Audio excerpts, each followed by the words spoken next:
Hello, and welcome to Danctuary. Welcome, everybody, to Danctuary episode 10. We are back with the new year with a Diablo Immortal Technical Alpha episode. We have a star-studded lineup. We have Mr. sVr. We have Leviathan, the Big Blaster, Paragon 100 Plus. We have Bloodshed, and we have brand new guest, Miss MuggleMama. Thank you so much for being here, everybody. Guys, how was your new year? Well, pretty okay. Could have been a bit more action here and there, but that's just pandemic life nowadays. Yeah. Truth. Yeah, it was good. A little drinking, and some Zoom stuff, and it was good. Maybe a little too much drinking. A little too much. I don't want to say that, but yeah. Yeah. I hadn't messed with champagne in a while, and I forgot the potency of the bubbles. The bubbles again. Yeah. Did the champagne put too much points into potency? Oh, well played. There you go. All right. Well, we will jump right into it here. And Diablo Immortal is kind of something that, pulls people here and pulls people there. It's a phone game. It was announced instead of Diablo 4, but then we got Diablo 4 later. So some people are still very upset about it. Some people are warming up to it. So the first question that I think we should talk about is, what were your guys' expectations before you even played the game? So they said you're going to try the technical alpha, and maybe we can start with Mr. Bloodshed, been around for a long time. How did you feel about it before you tried it? And then after you played it for a while, did your feelings change at all?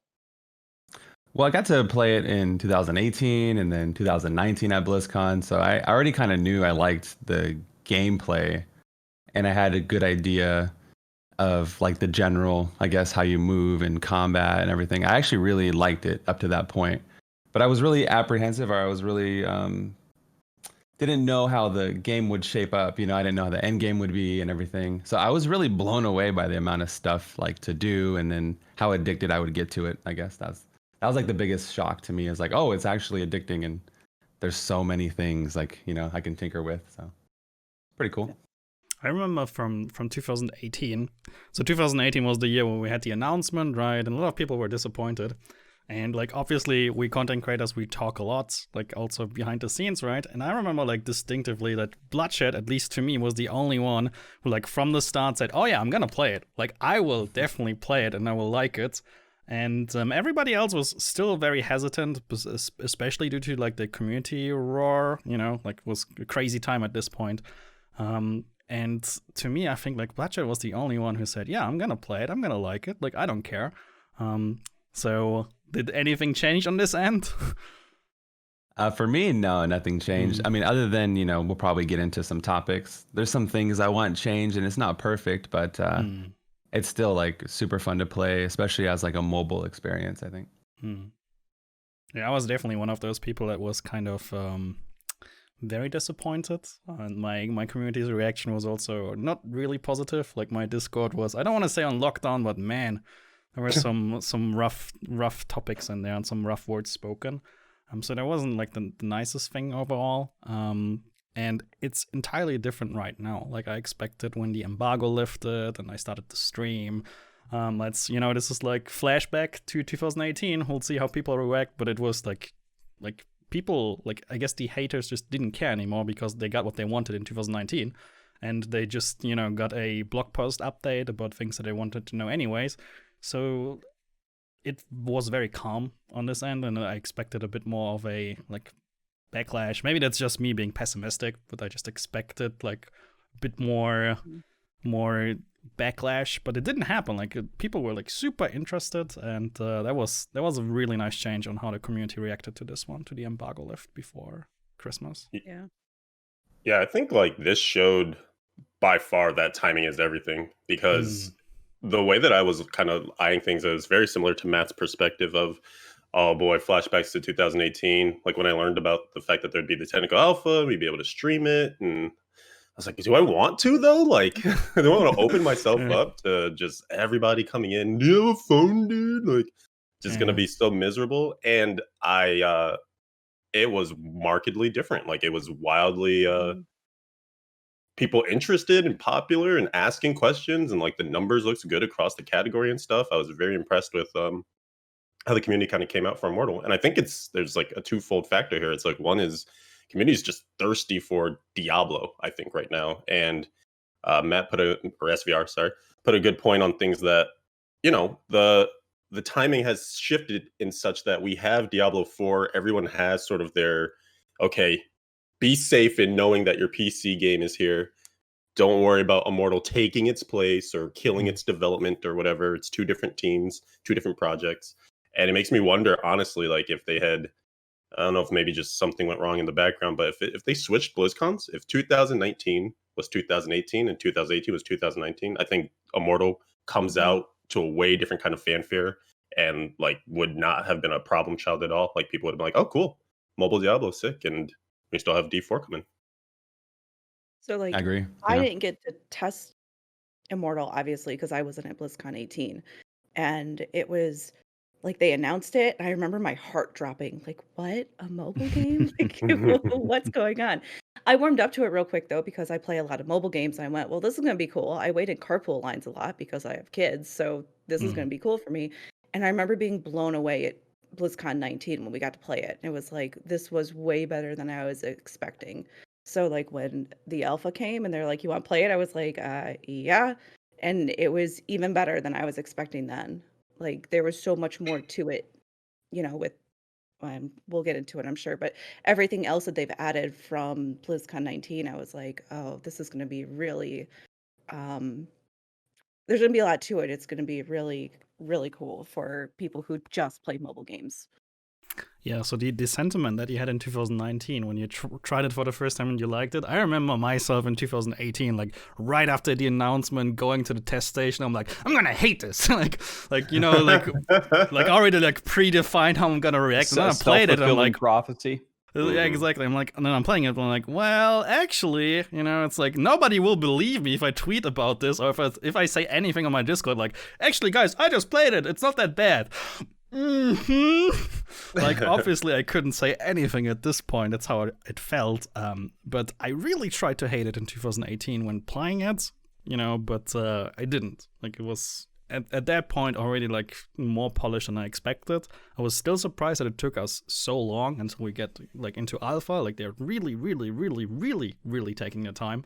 But so far, I mean, the alpha has been a lot of fun. And Bluddshed mentioned, like, there's so many things to take care of in Immortal, like so many systems to touch and actually play. It's crazy. So this is something that I would have wished for D3 as well, to have more systems to touch. But well, Immortal got them. Huh? What about you, Ryan? Like, what is your? So it was kind of interesting. So I had never. I've actually. This might surprise you. I've never been to BlizzCon. I've never been to one ever.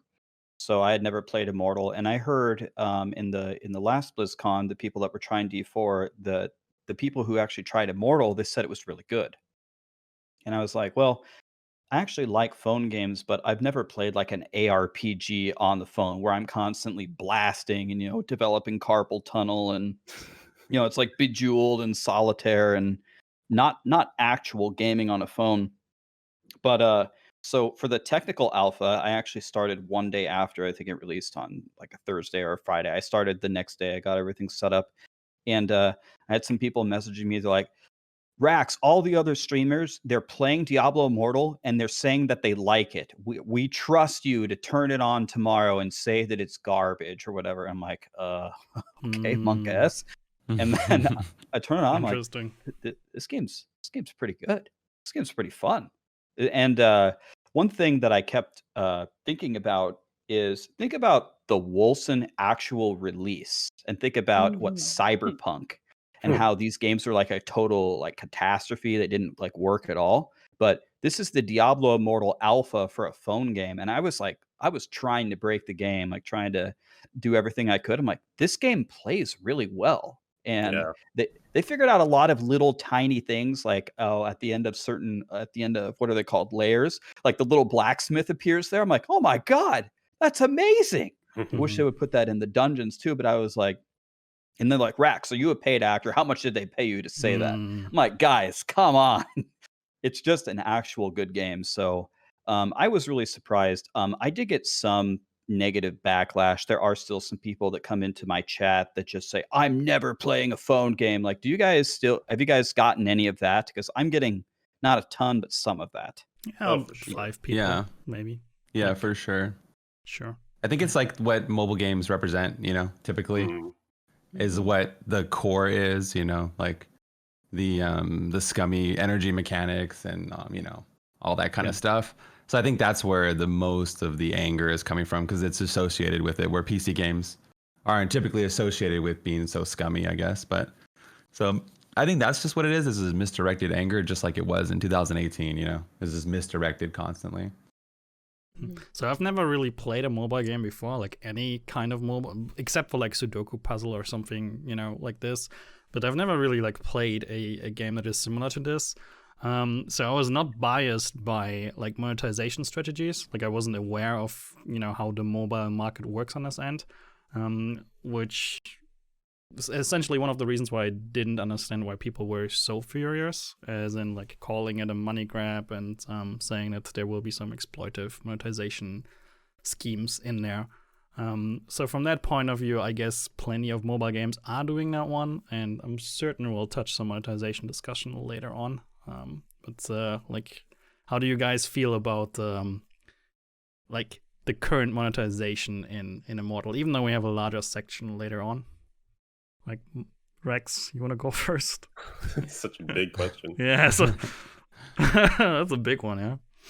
Yeah, so I have gotten very involved in certain mobile games. I've never been a pay to win whale. I don't do that. I try to free play my way, to the top with blasting. So there are games, for example, it's a little bit. I guess this is a big topic, but let me explain to you a way where it could go way out of control and you would have no chance against other players in Diablo Immortal. So, in different games, what is very commonly done is the actual heroes that you use in games are unlocked like every month, or they're released, and you can pay X amount of money to get a hero, and then you have to level it to level 100 and get it to 5 stars and get it a legendary weapon and blah blah blah. And to manually do that, to play and do that, would take you like 37 trillion years, or you can pay $50 and have a level 100 5-star legendary weapon hero and just start murdering everything. And that's how they do that. So the Diablo Immortal version wouldn't be heroes. It wouldn't be like the Crusader comes out and you can pay $50 to have it level 60 and add 100 Paragon levels and stuff like that. The way that the monetization would go here would be in the legendary gems. So the crests seem to be what you can pay for. And if you could, let's say that the legendary gems at the highest tier give you the most power. Let's say, new legendary gem coming out in March, and if you get it to level 5, it's a Squirt's necklace. It gives you double damage. Well, if you don't have that new gem, and if you can't get it to level 5, you have absolutely no chance against someone who does have that. Well, getting a legendary gem to level 5, you have to get the crests, or if you don't have the crests, you have to run the Elder Rifts. It's a super low drop chance, A, to get a legendary gem, and B, the chances of you getting the new one in that pool of legendary gems is very low. So how long will it take you running Elder Rifts to get a level 5 legendary gem that just came out? A long time. So that's an example of how the pay to win system could really benefit the whales that are just going to vomit money into it. But if like the deeper activation of legendary gems isn't that powerful relative to the other power levels, then it would be toned down. I don't know. Does anybody else add to that? That's just the way that I see it. I think that's a good summary of essentially kind of how the mobile market exists currently, and also I think people have looked to this game, the ones that are not like outwardly just against it because of predatory practices like that. They were almost hoping that Blizzard would be the ones to buck this trend, right? To come in and say, okay, we're going to make a really strong mobile game, like something this platform has never seen. And we're also going to monetize it in a way that you also haven't seen, where a lot of these other games, like, pay for a heart and you get to keep playing, or pay for, like you said, get this crazy servant or this crazy hero, and now you're blasting the game way faster than somebody else. And at first, when I heard about the monetization model, I was like, okay, it's kind of like pay to win faster, like almost like buying like packs of cards. Maybe you can be a free to play player and you get cards slowly, like in Hearthstone or something. But then if you buy the packs, then clearly you can get like the strongest decks right away. And I think the main issue that you sort of raised is that once someone kind of achieves that power level, or they achieve those things that are the benefit from paying, you don't really get to catch up. Like the game, I think right now, I like that it's super grindy, but there also aren't really like a ton of catch up mechanics. And once someone gets ahead of you, especially if they've paid to do that, then they're going to be ahead of you, unless you also then open your wallet to catch up with this aspect. So it's kind of it kills me because I feel like there's so much promise here, especially because how great it feels to compete in the challenge rifts currently. But as soon as this gate opens up, it's kind of like a bell that you can't unring, and I think it's gonna kill the promise of the game for a lot of players, I think.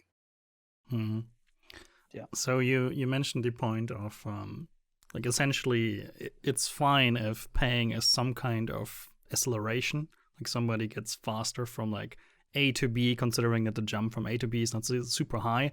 I was under the impression for a couple of days, like I've played a bunch of Elder Rifts with like normal crests, so rare crests in this case, where you put them in and then you get a bit more out of it and at the end at the loot.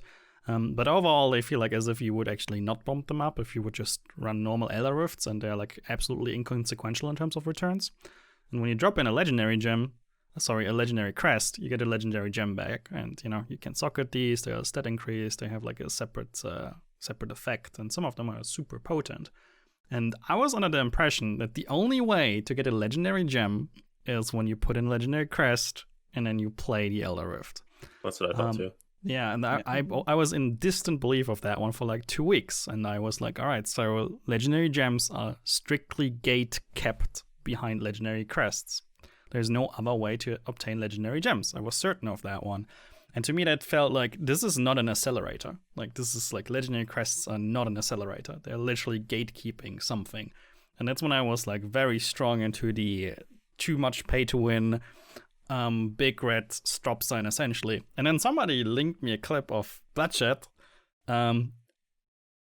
actually getting a legendary gem from a Elder Rift that had no legendary crest in there.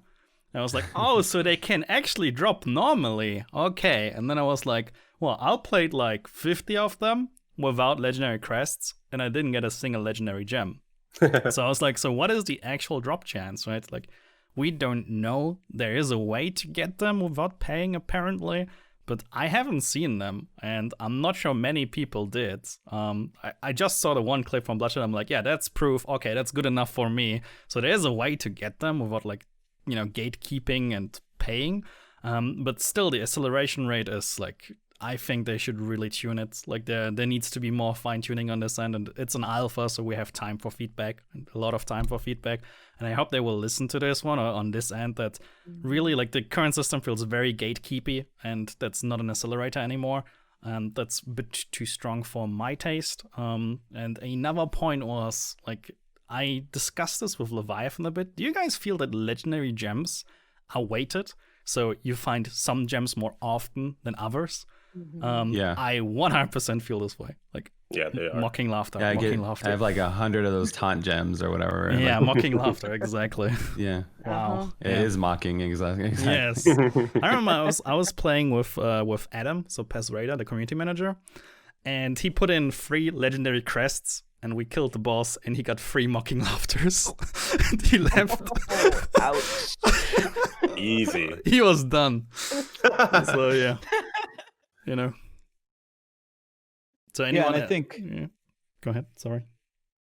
Yeah, I so I think the think numbers probably, sorry, I think the numbers probably just need to be tweaked. I guess I've Mm, been really concerned about crests. I made a feedback video and it mm, was like my number one point and everything in the video. It's super concerning, but I guess I'll fight until, if we're in the ocean drowning, I'll fight until that ship comes, right? So we're in alpha still, and I'm just thinking like, Mm. okay, they are dropping. We just need to tweak the drop rates and mm. it'll balance everything out.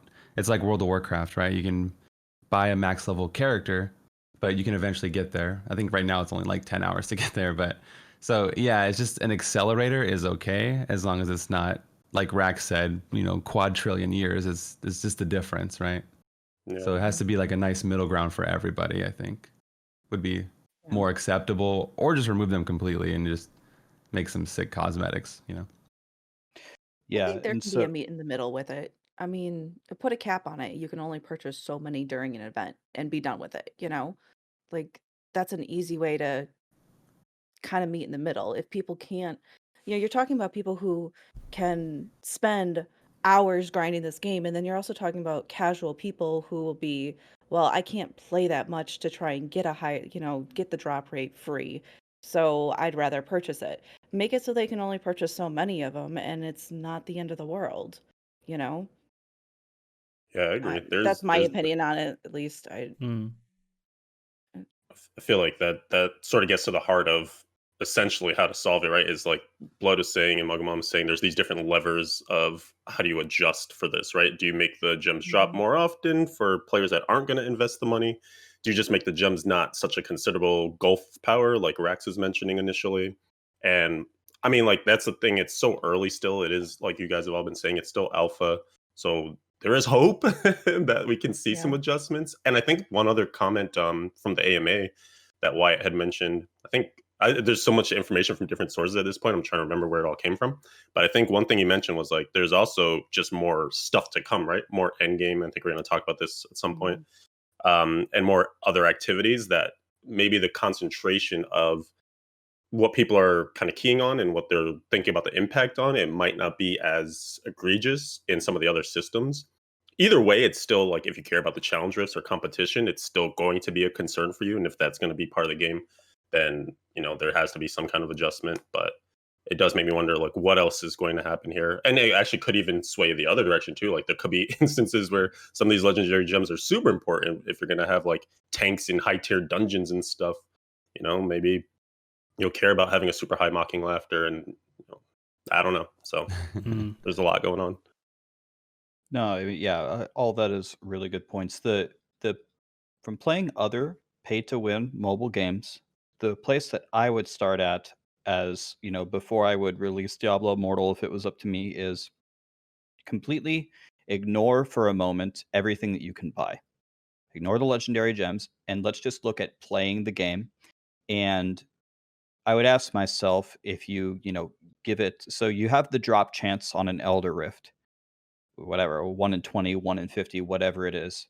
And then you can do a little math if you make all the legendary gems an even drop rate. How many Elder Rifts would you have to do on average to get the max level of every legendary gem, and adjusting the levels so that time period is exactly what you want it to be for the free to play players, to me is the starting point. For example, do you want to say like someone who plays 3 hours a day will take you up on average 1 year to get every legendary gem maxed, and then you can go into the monetization scheme of, okay, if it's what MuggleMama said, you can buy X number of legendary crests per period, or you can buy them infinitely. How fast could you do it then?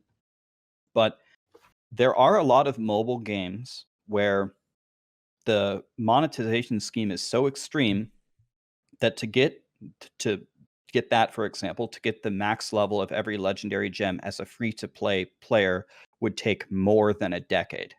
Like that is a real thing that happens in mobile games. So if that's the way that Diablo Immortal is going to be, and if the last power of the legendary gems is going to be so strong, I think that's what would really, really deter me from wanting to play. Because if everyone, the whales are running around with their level 5 gems, and you have level 3 and you hit for 10 and they hit for 10 million, that's not going to feel good, right? Mm. Yeah. I mean, I'm gonna be like your generic devil's advocate here. Like, yes, it's important to like discuss what's an issue and what are possible solutions, right? Like, this is like one scenario of how a solution can look like on how you need to design it to make sure that certain things don't happen. Right now, I don't have the feeling that we need to play for a decade to get everything. At least that's how I feel. Feel like we can do so in a reasonable timeline. I'm not sure if it's 3 months or 6 months or 9 months, whatever, but not a decade. But just generally speaking, like we players are very good at identifying issues, right? Like, we play something and it's like, wow, this feels like kind of off, like maybe not fair, maybe something, you know, we wouldn't agree with. And like 90% of the time when a player says something is incorrect, he's probably right with a statement. And that's a very, very bitter pill to swallow for a developer, right? It's like, well, he has his reason to say something, so there must be some truth in it. Like, just believing that there's no malicious intent of like trash talking, right? And then the other way, unfortunately, is like 90% of the time, we as the player are incorrect about the solutions. It's really like the designers and the the people at Blizzard, they need to figure out like all the solutions to the issues that we raise. And it's like a very, very small chance that we even have the closest chance to like find a perfect solution on a podcast, right? So this is like the takeaway probably is like, focus on the discussing issues and like what's the big issue, whereas solutions, unfortunately, like 90% of the time will not find the solutions that they will find. So that's my, it's like not really attacking your idea or like your solution. Like, it is a valid solution with a question on how to do the design process, but it's we can spend a lot of time with that discussion. So I'd rather like push issues and make sure to like what's wrong. And we opened, like I opened this Pandora's box of monetization at the start of the podcast. Maybe it would have been better to push it a bit back, right, to first discuss other things. But MuggleMama, like you more presented a solution when you discussed, like you mentioned the cap, right? Like the what if you just reduce it to a cap and a person can buy so much and he can accelerate only so much. Like, how do you feel about the issue, though? Do you feel there is an issue with the current system? I think there can be an issue, but I think it's also, it's still so early. I hate to say, yeah, it's a big issue when I see there are issues, but I mean, I don't like to judge things too early. And so that's where, like, I see everything, and yeah, it's probably going to be an issue, but I'm not bothered by it yet because we're so early in it. I don't feel like getting my knickers in a twist. I don't know if that makes any sense. I see it, I understand everything, and I go, yeah, but I'm not upset about it at this point. No, Alright. I agree with MuggleMama. I don't know how good the legendary gems are going to be. I don't know how many there are going to be on release. I don't know if there are going to be some that are insane. You guys are saying they have different drop rates, like Diablo 2 runes. Maybe the best one is impossible to get. All those factors are going to play into the power level. And I guess, yeah, the issue that I was pointing out that other games are plagued by is the free-to-play players have no reasonable chance to reach like even close to a maximum power level. Whatever solution they want to implement to allow free-to-play players to reach the maximum power level in a reasonable amount of time, whatever they decide that is more of what I'm hoping for. I guess, like, but why is a person playing the game? Are they playing it because they want to be the best and they want to spend hours and hours, and if they have to spend money, that's what they're going to do?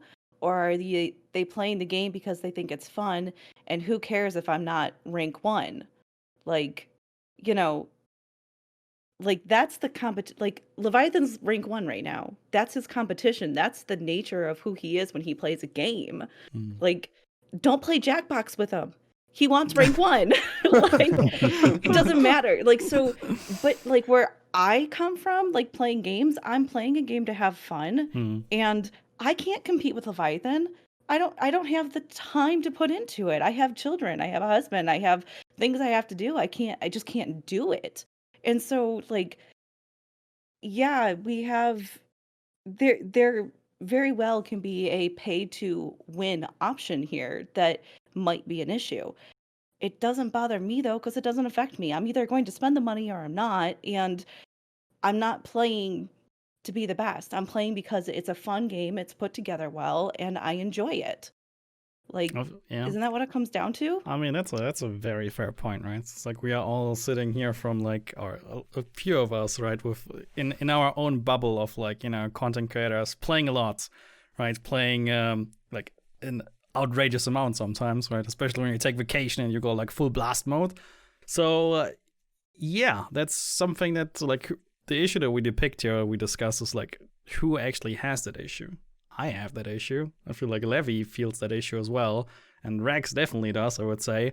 So what about 99.99998% of the rest of the player base that will actually play Immortal?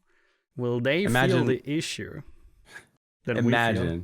Yeah. Like next Diablo 3 season, right? For $19.99, you can buy 2,000 Paragon, right? But I only play for fun. Like that would just totally poop on everybody. I think a lot of people's experience. And I think legendary crests are the absolutely #1 most important thing wrong with the game right now. And I hope that they find a nice middle ground for everybody.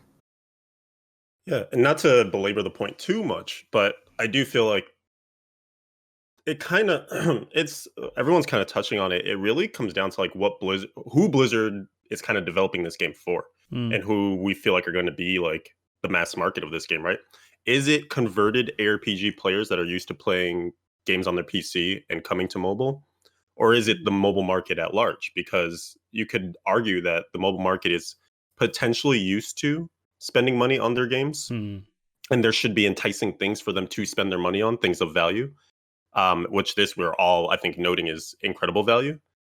And Blizzard can either decide to say, like, yeah, we're targeting the mobile players and they're already accustomed to spending money. Let's give them something good to spend money on. And you would hope that those things that they entice people to purchase wouldn't disrupt the game in such a way that it like disenfranchises other players. And I think that's kind of where we're at right now. Is some of us think it may be getting to that point. But I wonder, like, when all is said and done, right? We all voice our opinions, we all put our thoughts out there. Where's the line going to be drawn for Blizzard? Because I think this is new territory for them, and we're kind of coming to it. Some of us with some mobile experience, some of us not, though. And I think that's going to drive a lot of those strong feelings or opinions of what the expectation is versus what the reality is going to be, the business model. That's a very fair point. I remember having a discussion with Echo Gaming and Nemo, Captain Nemo. So those are those two guys that are also doing the Diablo Immortal podcast. You should definitely check that one out. And so they are coming from the other side of the river, I guess, right? Like we are all like coming from ARPG PC scene, and we are like playing a mobile game for the first time, or some of us for the first time, and they are coming from the other side, right? Those two guys have been like purely mobile for years, and it's their first time playing an ARPG, right? And when I talked with them about monetization, their statement was like, there is no issue really here. Like, they feared that when you buy a battle pass, you have to buy it multiple times for each character. And they were like, that's not the case, so that's already good. I'm like, I never considered that one. Is that something that other games do? And they were like, hell yeah, that's something that other games do, that you have like to pay for each character. I'm like, interesting. Or that you need to pay for additional classes, for additional zones, and all that stuff, and all the content update. I'm like, yeah, I can see that. I can really, really see that. And they had a very different take on the monetization. And they were, like Levy said, they felt like crests were valuable and maybe already too valuable, but it's a good reason to give something to the player base so they can actually have something valuable to buy. It's like a really two-edged sword here. And I feel like they had a better perspective on it than I did, like a wider horizon on this end, because they could explain it significantly better on why monetization can be important. So where do we end here on Immortal? Well, I'm on the, I come from the ARPG side, so, power is for me playtime and not thickness of wallet. That's how I feel. Yeah, so to kind of maybe advocate for Blizzard a little bit is this game is pretty polished. I mean, it's alpha. There's going to be some things fixed, but I mean, this alpha is better than the Wolcen release or the Cyberpunk release. And those are PC games. This is a phone game. That's true. Okay, so that's true. they're already doing way better than that. But I think the one thing that I've been telling my community is Blizzard deserves a way to monetize this, pretty great free-to-play game. And all future content is free, right? Mhm. So it's like they deserve a way to monetize it. Yes, everyone would prefer it's just, Cosmetics. cosmetic. Thank you. Cosmetics and stuff like that. And we don't want them to sell power, but I'm not against them being able to sell something. And that's something that I'm trying to keep in my mind as well as they, made this great game that, there's in the other phone games that I played, I've heard stats, I don't know if they're true. 90% of the money that a developer makes comes from like 10% of the population, the so-called whales that Yep. just spent thousands and thousands and thousands on the game. So that means that, a huge portion of the population will probably not spend anything or very minimal. So I think that's another thing that I'm trying to keep in mind, again, mostly coming from the ARPG scene, that they do deserve a way to monetize this game so it subsidizes it so the free-to-play players can actually enjoy the game as well. All right. That was a very deep dive into a very deep topic that we were planning for like the end. I'm sorry, that was purely me. I opened Pandora's box Matt. too early. On this podcast, one thing that we never do is point blame, but sVr kind of opened that one up way too early. But let's change it to something a little bit more lighthearted, though. Let's talk about just what was it actually like playing the game, because what was the leveling up process? What classes did you play? What was the experience like? And maybe we can start with MuggleMama. How was it actually playing the game for the people that don't have an alpha key? How did it go? I mean, I think it went well. I think a lot of people were interested, especially at the beginning. I think people started getting frustrated that they weren't able to play it. I really feel like the more we played it, the more people were like, "Why can't I have access to this yet?" And but I think overall, I mean, it was fun. I've played a DH and a monk, and I like the monk better than the DH. Why? Why? Choose your Leviathan. words Wanna very compete with carefully. Leviathan. Triggered Um, instantly. No, I honestly, I felt squishy on the DH, and as somebody who doesn't really enjoy the DH play, even on Diablo 3, I was kind of like, I don't know why I went with this option, but I did, and I was like, well, let's try the monk, because I figured if I played the wizard, I would get so hooked that I'd never play anything else. So I was saving the You wizard for won't. last. I was saving. I like the wizard, all right? I kind of decided after playing the DH for a little bit that, okay, let's try the monk, because I have like 0 experience on a monk on Diablo 3. So I was like, let's get this out of the way. And I fell in love with it and still haven't moved on. Haven't played the barb yet, haven't played the wizard. I just like the skills. I like the way they mesh together. It feels natural. So yeah. What about I the got to rest of play. you? I got to play a little bit of everything. I got every class to max. That was like the first thing I did instead of grind Paragon right away. Nice. I wanted to kind of get a feel for everything. Nice. And I like they all have their own unique feel and style, just like D3, where Monk is very porting around, and you got all these teleports, and you got group buffs, and Demon Hunter feels like super cool. Like they have vault, but then you have like the aerial vault one, which is so badass to do. I love that. I wish you could like drop traps midair. That was like one of my feedback thing. That'd be super cool to like That vault was over dope. and then drop a sentry or drop a trap. Well, like that. But yeah, and then Barb is like what you think Barb would be, smash and just bash people down.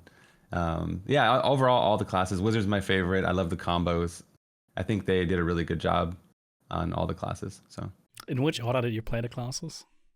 Wizard first. Wizard first. Yeah.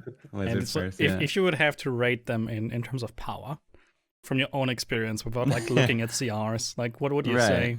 I wonder if SVR has an agenda Wizard's here. the weakest, okay? Is that what you want to hear? I was totally not pointing to that one. Yeah, Wizard's the weakest. It's also my favorite to play. So, Nice. numbers can be tweaked, and I don't want to judge it off alpha, but I could do like a whole rant video too on how weak Wizard is in comparison.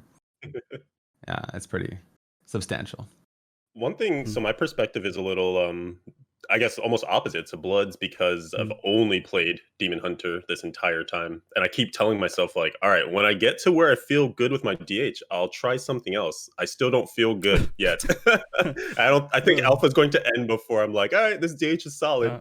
But what I've really, I can say about playing with other people and also witnessing some of the other streams and classes is that I think they did a really good job of creating envy between classes. So for instance, if I'm looking at like Echo running around on his Barb, I'm like, dang, their movement speed is so good, and they just like can absolutely get in and wreck.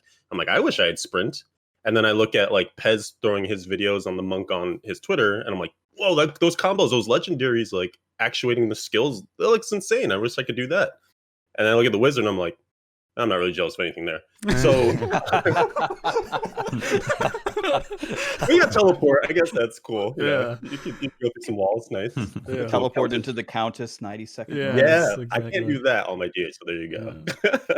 But in all honesty, I think there's like cool stuff about each class, and then like I've heard, from people looking at DH, like, oh, the ability to move and shoot at the same time is like so OP, and it is really cool. It like provides its own sort of unique play style, so you can sign up for all these different like uniquities of each class depending on like what flavor of the month you want to pick. And also the fact that I don't know if any of us have touched on it yet, that there isn't a lot shared between characters on your account. Like when you start a new class, you're basically starting from scratch.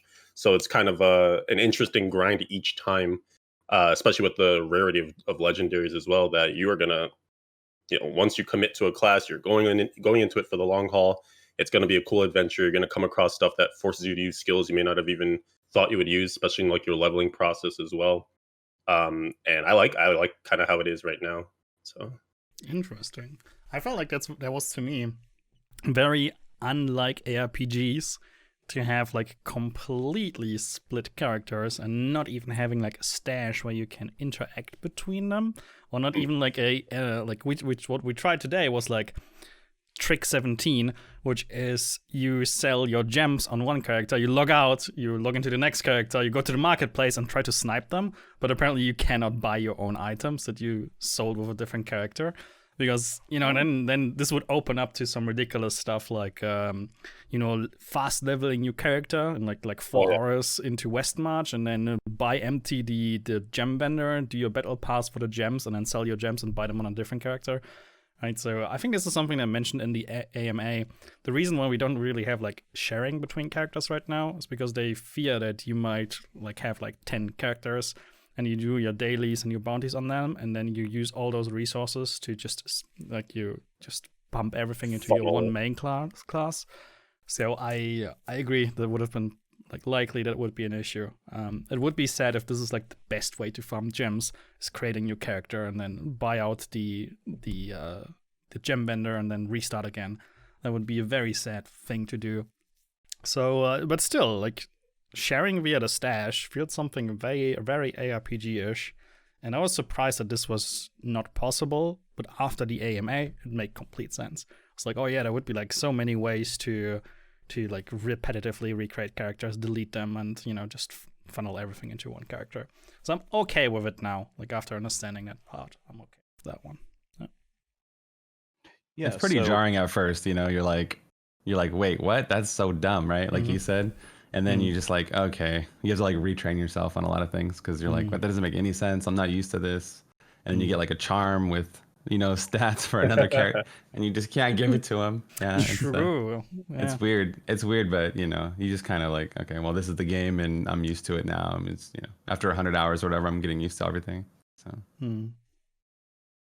Yeah, one thing. So I leveled up all the way on Barb. Barb's my favorite. Was blasting, and then they're like, "All right, try the monk." And I was like, "All right, I don't see anybody playing a monk. I'm going to make one of those."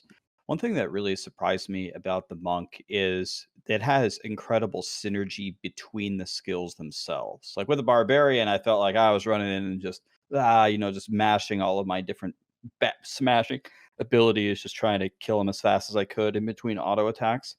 But with the monk, I pull the whole challenge rift, I activate my shield, I pull it all in, I put up a palm, and I seven-sided strike, and I blow up the whole room, just like Juliana EP on Diablo 3. I was like, there is some sick synergy here.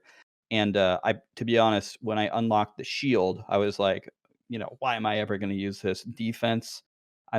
Why would I ever do that? I'm going to use 4 offensive skills, of course. But then I found a legendary item that made the shield better, and I was like, all right, I'll put it on. I was like, if I put on the shield, it lets me do my three little combination, and I can just blow up the whole dungeon in one hit. This is super fun. Whereas I felt, yeah, as Leviathan said, the barb, it seems to just run up there and smash everything down. The one piece of feedback that I would give on the barb is it felt like there were some skills that were just mandatory to use. I have no idea how in the world I'm ever going to take off Whirlwind.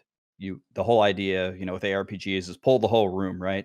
How are you not going to use Whirlwind? It seems like a huge loss. And Wrath of the Berserker seems very strong, especially with some of the legendary powers that can go with it. Seems insane, especially when you're moving from, room to room to room, pulling a bunch of stuff. You Wrath the Berserker, and then you Whirlwind, and everything's dead, and everything else is like, a little bit subpar. So that would be the actual leveling process was very fun. I would say, would you guys say that for those of you that played multiple classes, that it actually genuinely feels different playing the different classes? Yeah, definitely. I would say so, 100%. Yeah. I think if there's one thing they always execute really well on, it really doesn't matter like which Diablo game you look at, is that the classes have a ridiculous amount of flavor and fantasy, and it also shows in Immortal. Like you can feel the difference, like between playing a monk, like setting everything up and then going for the huge booms and doing the combos, which is also something that Wizard does right now, and then playing Barbarian, where it's really just raw force, jump in and smash away. So they've always executed very well on this one, and Diablo Immortal is no exception here. Like very, very flavorful and very, very strong. Yeah. So when I played the game, I think for the first time, I was streaming it on Discord, and I obviously started Wizard immediately, and I had a couple of developers like watching me play for it. Right, I was just speaking freely, like just talking along on what I was doing. Right. And I was like, man, this is like, I was fighting on my wizard, like, I think around like Leorix, which is like the first major boss, like 15 or 20 minutes in. It's like, man, you guys are not joking. Like, this is actually hard. Like, I need to really be, like, I'm challenged. I'm challenged like crazy, right? And then I was like, yeah, we are not cuddling with the players. Right? We don't want to that you guys have an easy time. I'm like, okay, right? So I was fighting all the way with Wizard until like 38, and I was like, all right, let me quickly try Bob. And then I tried Bob, and nobody of the dev team was there anymore because it was like 10 hours later. I was like, man, this is easy. I'm like, so Bob is getting cuddled here, huh? But no, like, it's all good. It's just like the lifesteal early on, like Bob has like lifesteal on Lacerate from level 1, and the lifesteal is like super strong because you just out-heal the damage that you take. And that was like super strong on Bob. I'm not sure, like, do you guys feel like the melee, so Leviathan, you haven't played a melee class yet, right? Mm-hmm. But do you guys, like the other guys, do you guys feel that the melee classes take less damage? Because in D3, monks and barbarians take 30% reduced damage in comparison to the ranged classes. Do you feel it's the same thing in Immortal? The healing scales down a lot. Like you can't just stand there and face tank. Like later on. Yeah. But I didn't really min max everything, or have there might be a legendary that heals for more and all that. But yeah, it seems like they all normalize at Endgame. I feel like from me playing everything, But again, it's inconclusive. But it feels like they all take the equal amount of damage. Okay, interesting. So I've only played melee, barb, and monk. One thing I can tell you at low levels, there is a huge difference between shielding and lifesteal. So I think monk shields on their auto attack and barbarians life leech, and the life leech feels way better. That's why I was so happy when I actually got the legendary for the shield and I put that on. I was like, okay, this shield on top of my other shield, now I've got no trouble. But if you have a pack that you stay too long in and it starts to wail on you and your shields are down, that's trouble. It's not just face roll, and I for one am happy about that. It's just literally vomiting buttons and you have no chance to die. I mean, why even play the game is my opinion. All right. Well, one cool thing that we can talk about, a lot of us have been playing multiple classes, but there's one person on here who hasn't been, and that's Mr. Leviathan. And instead of doing that, he has been blasting. He's been blasting the Paragon levels, and he's actually reached already to Paragon 100. And some cool things happen when you get that high, and maybe we can let Leviathan explain. Leviathan, can you explain the Paragon system and how it's different from Diablo 3 and what you unlock by blasting so hard? Absolutely. Sorry, pardon me. Absolutely. Thanks, Levy. We appreciate it. Got you covered. I appreciate community. all the grinding for everybody, man. Thank you so much. There's a lot of hours I'm sure you put in. Crazy. Big blast. I checked all your video. I just want to say I'm a big fan, right? I checked all your videos. Oh, stop. And I was like, finally, I get to see, because I didn't grind Paragon, right? So I was like, I was so excited to watch these videos. So Now that he's blushing, I can see the blushing. Yes. Oh my goodness. All right. So, yes, like one of my main goals when I approached the alpha and I saw stuff locked behind progression, I was like, well, I'm going to get there. I got to do it because I want to see what's going on behind those closed curtains. And just to back up, Paragon in Diablo Immortal is decidedly different from Paragon in D3. And I think that catches a lot of people off guard because there's like, oh, more main stat coming in Diablo Immortal. But it's actually like far closer to almost like the skill trees of D2, if you will, than it is Paragon in D3. And the way that it's structured right now is when you start a new character, you have access to 2 Paragon trees. And you can start to put points into those once you reach max level. That's when you start earning your Paragon. And the points go into 2 different types of nodes within the Paragon trees. There's either the sort of, we call them circular ones, the ones that give you permanent attributes regardless of whether you're specializing in that tree or equipping that tree. And that can give you stuff like defense rating, offense rating, damage, life, those sorts of basic things. And then the fun stuff is for the square nodes that you can see if you're watching the video of the podcast. There's some of the squares within like this treasure hunter tree. And those are the specific juice of that particular Paragon tree. So this one that's on screen is Treasure Hunter. It's unlocked at Paragon 50. And they all have themes. The 2 that you get for free are Survivor and Vanquisher. And Survivor, as you might imagine, is more about surviving and defense. Vanquisher is more about offense and attacking and just being super strong. And then Treasure Hunter gives you essentially more ways to get better drops, better experience, more gold, stuff like that. So it's a farming tree, if you will. And there's really cool stuff within each. They're very thematic. I thought they did that pretty well. Definitely want to open that to everybody else here once I finish the explanation to see if you guys like how the trees are looking so far. And then the other tree that I just unlocked this morning was the Guardian tree. That's unlocked at Paragon 101, which, by the way, Paragon levels come super slowly right now in Diablo Immortal. We're actually, like sVr and some of his friends have found really cool ways to grind experience quickly with like Countess runs and stuff, and dungeons are looking good for that. But we're still trying to figure out the best ways to min-max and all that. But in general, Paragon just comes a lot slower in Immortal, it feels good. It's very grindy. So that being said, Gladiator is the Paragon tree that goes towards PvP, which is pretty interesting because we haven't really had actual PvP in Diablo in quite some time. And just recalling from memory, there's cool stuff there in terms of like giving you a cheat death for one of the specializations, giving you immunity to crowd control effects. So it's like really keying in on trying to make you sort of have a chance at fighting against other players. They did mention that they weren't going to make PvP like a super built up, esports ready kind of thing. But this tree does seem to give you like the ability to fight each other, and the only PvP in the game right now is the Bilefin Arena, which we can talk about that as well too. But yeah, so with that said, did I miss anything on Paragon? How do you guys feel about it? It's really exciting to me. Yeah, it's very interesting. Like, it's like when I heard like, oh, we have a Paragon system, I was like, ooh. And then I actually saw it for the first time, and I was like looking for it when hitting max level. I'm like, huh, okay. So I completely misunderstood the specialization thing. That you can only have one tree active. So first I was like, all right, let me go, let me get the tank up here a bit, right?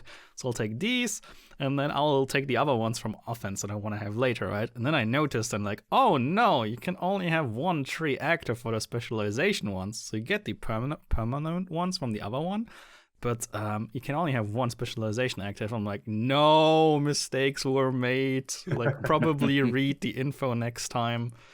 So I learned the hard way, which means, bricking a character, I suppose. But what can you do? So but that begs the question. Yeah. Should they allow you to respec them, Matt? No. No? It's fine. Like, respecking is for the weak. Just grind more Gons 5-head and do both trees. See, the thing is, like, you eventually will fill them out anyway, so it's like, sure, right? You just keep grinding, and then the fact that it's capped is like a big thing because you're gonna get it, right? Yeah, it's worthwhile to say that's fair to state here. It's like each tree you can spend 100 points on a tree, so at maximum 100 points, and each tree exactly contains 100 points. So it's not like you have to pick within the tree if you have, infinite paragons, essentially. You have to pick that, so I can only assign like 80 in here, so I need to leave 20 out. That's not the case. Like, once you have sufficient paragon, you'll have everything skilled. Just getting that sufficient paragon, that might take quite some time. The reason specifically why I am against respec is, like, I feel like then you start the season, you go like, all right, let me go like full offensive in Vanquisher, and at some point the juicy stuff in Treasure Hunter and Gladiator like unlocks. You hit like 110 or 105, and you're like, all right, so now it's time to respec, and then you go fully into the other trays. I like the kind of like hard commitment that we have here. I know a lot of people will disagree, and that's fine. I just always feel like respecing, if there's like no significant cost with it, is a bit too strong, especially in a system like this.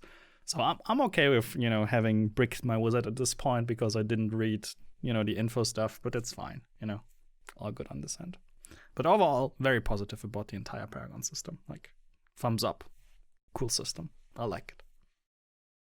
Well, one nice thing that Blizzard did with this Paragon system is they both made it like rewarding for grinding it, but they also implemented a thing that they're talking about a lot in the Diablo 4 blogs, which is the idea of having a choice, right?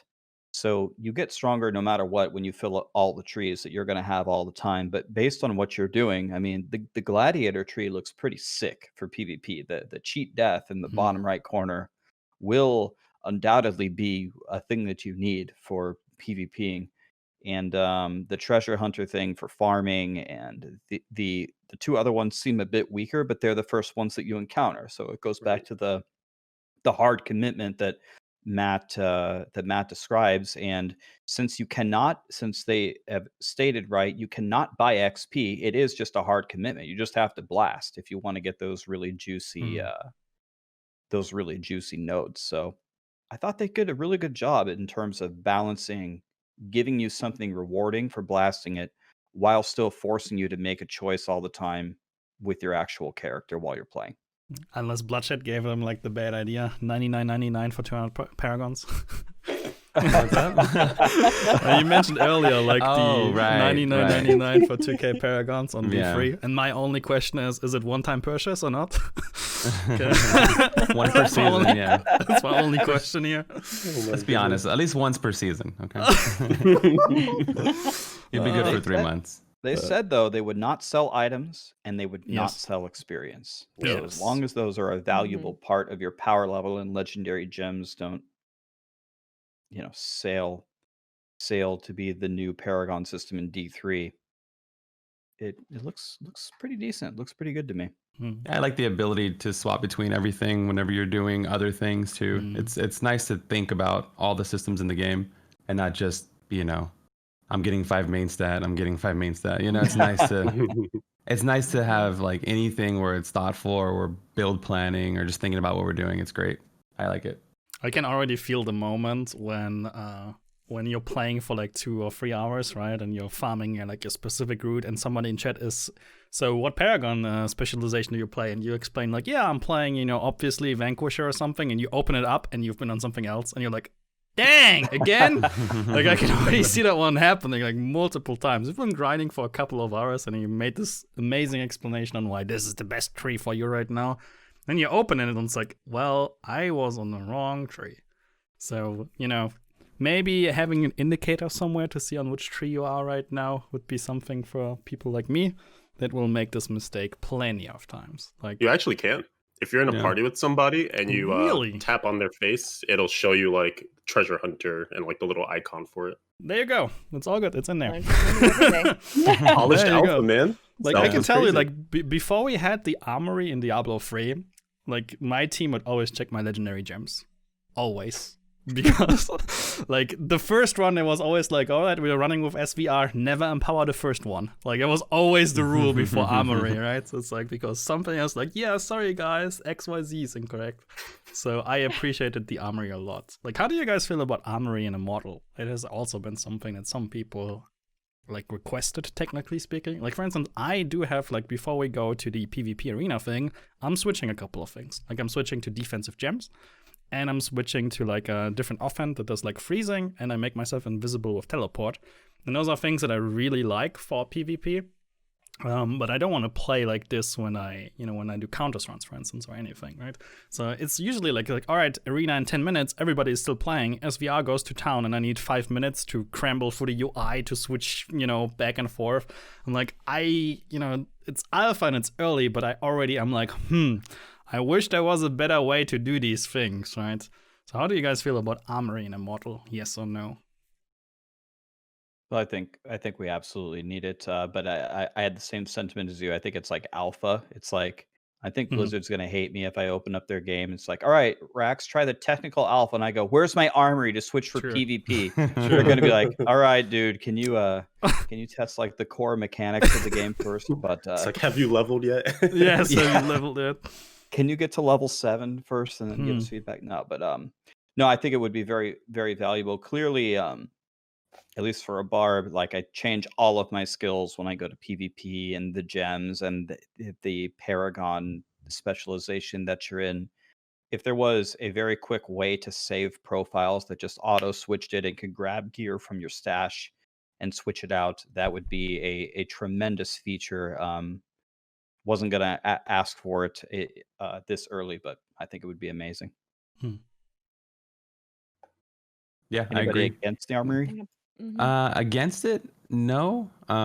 Again, maybe it was just too early because I'm like, yeah, I never thought about the armory because I would love that. It never even occurred to me until right now that we could use the armory. I am switching my stuff around when I'm doing, especially looking for layers and doing different things. So yeah, I would totally love it. Please bring it on. Another thing that I would love, and I'm not sure if we're going to get it. I mean, again, there could be multiple solutions here, so pick any solution that you want here. But one thing that I found a little bit tedious is West March has West March, right? That has all the vendors. Okay. Yep. And they are far apart, man. Like I want to get in there and get my stuff done, and I want to get back to slaying demons. Or if you like one solution would be to make the vendors closer to each other. And another got the Act solution, 1 syndrome, yeah. yeah, it's Act 1 syndrome. And another thing is, in like all of the little towns, they don't have everything. They don't have a jewel. Like I get a legendary gem, I got to go to West March, I got to go to the jeweler. Oh, I got a little bit more powerful. Let me run 10 miles to go try another challenge rift. And then they're going to be like, all right, Rax, well, they have like auto walking for you and all this stuff and teleporting. Is that not enough? And it's like, well, no. I want to go back to town. I want to do everything quickly. That would be You play another- a barb, right? Like that's your main character. Imagine everybody else with no sprint. and we have leap. I'm sprinting and leaping on cooldown, and it's, still it's horrible. I agree, it's horrible. I always think if I had like sprint on wizard or something, then it would make it better. But even you're complaining about it, so then maybe it does need some kind of more cohesive, like I don't know, like a big town square marketplace or something. No, I'm going to be on the other side of you guys. Wow. What? Here's why. Yep. Okay. Yep. This is heresy. Go for I it. know. Go for it. Here's why. Because there should be some semblance of fantasy left in the game. I know efficiency is the best thing ever. We want like, a circle of merchants and you just go 1, 2, 3, 4, 5 and you're done. It's like PoE style, right? When you go to your hideout. Yeah. That's the thing, right? You could get like a house or a hideout or something, just have all your people right there in perfect, like you have to make one step to go to all of them. But here's the thing, if they had all those like specialty merchants in the different outposts and stuff, you don't centralize your players that often as you currently do. So you're never going to see like 9ball running around town and like shoot a multi-shot at him to say hi, or like sVr figuring out how to make his wizard work remotely better. Standing next to his stats, just hands on his head, not like this. Yes. And I think it's cool to like have those moments where you kind of bring players all to one central location just for that fantasy of like this world is populated by other people and some of them are going to be my friends and stuff. And it kind of gives you the moment of, oh, like 9ball's actually on. Like I did look at my friends list and there he is. Maybe I'll party up with him because I just saw him run by. It kind of just creates those reminders. And the other side of it, if we're being shrewd business people, is that you're going to see people running around in their custom sets that maybe they purchased for $9.99. There you go. And you're like, oh, I see this guy standing next to me making gems and dang, his set looks really cool. Maybe I want to go look at the shop and see if I want to get that or not. I agree with you. The small towns should not have everything. I was just saying West March to give me more movement speed or to maybe make it cohesive. For sure. The small town should not have everything because, like you said, we should congregate there. And that's like the commerce, right? There's like the auction house and everything like that. But like I move so slow, I feel that I hit auto navigate and I'm not interacting with anybody. You see what I'm saying? So like I'm not even looking. If there was somebody in cool armor, I wouldn't know because I auto navigate and I start talking to chat or I'm doing laundry or whatever I'm doing at the house, right? Like I could care less. But if I had a movement speed ability, maybe I would be looking to optimize my time a little bit more engaged. I don't know. Well, something you just said, one real quick, something you just said sparked something. What if there was just a movement speed buff in town? When you're in town, exactly what I was going to say. Oh, okay, there you go. Yeah. For $9.99. Oh my god! Stop it, Matt. I'm sorry. Boots of the Nephilim, Everything is $9.99 to Matt. Imperial swiftness. Dude, you got to fit right in with the mobile crowd. Yeah. Sorry. Like, It's got the means. that was uncalled for. Yeah. What if it was like what if it was a circle Paragon point, 100 plus 100 movement speed in West March or something? I could see that being like, something in Treasure Hunter or something, right? Like it's kind of all around efficiency and getting more loot and stuff like that. So like if you're in that spec, then if you don't take damage, then you get a movement speed buff or something. Then you can use it out in the open world or in town, maybe. I was actually so there is a legendary that reads you gain a short boost of 60% movement speed after using Lightning Nova, right? And Lightning Nova has a fairly low cooldown. It's like 5, 6, 7 seconds on Wizard, right? And it's like a 3-second boost. And 60% movement speed is actually a decent amount, right?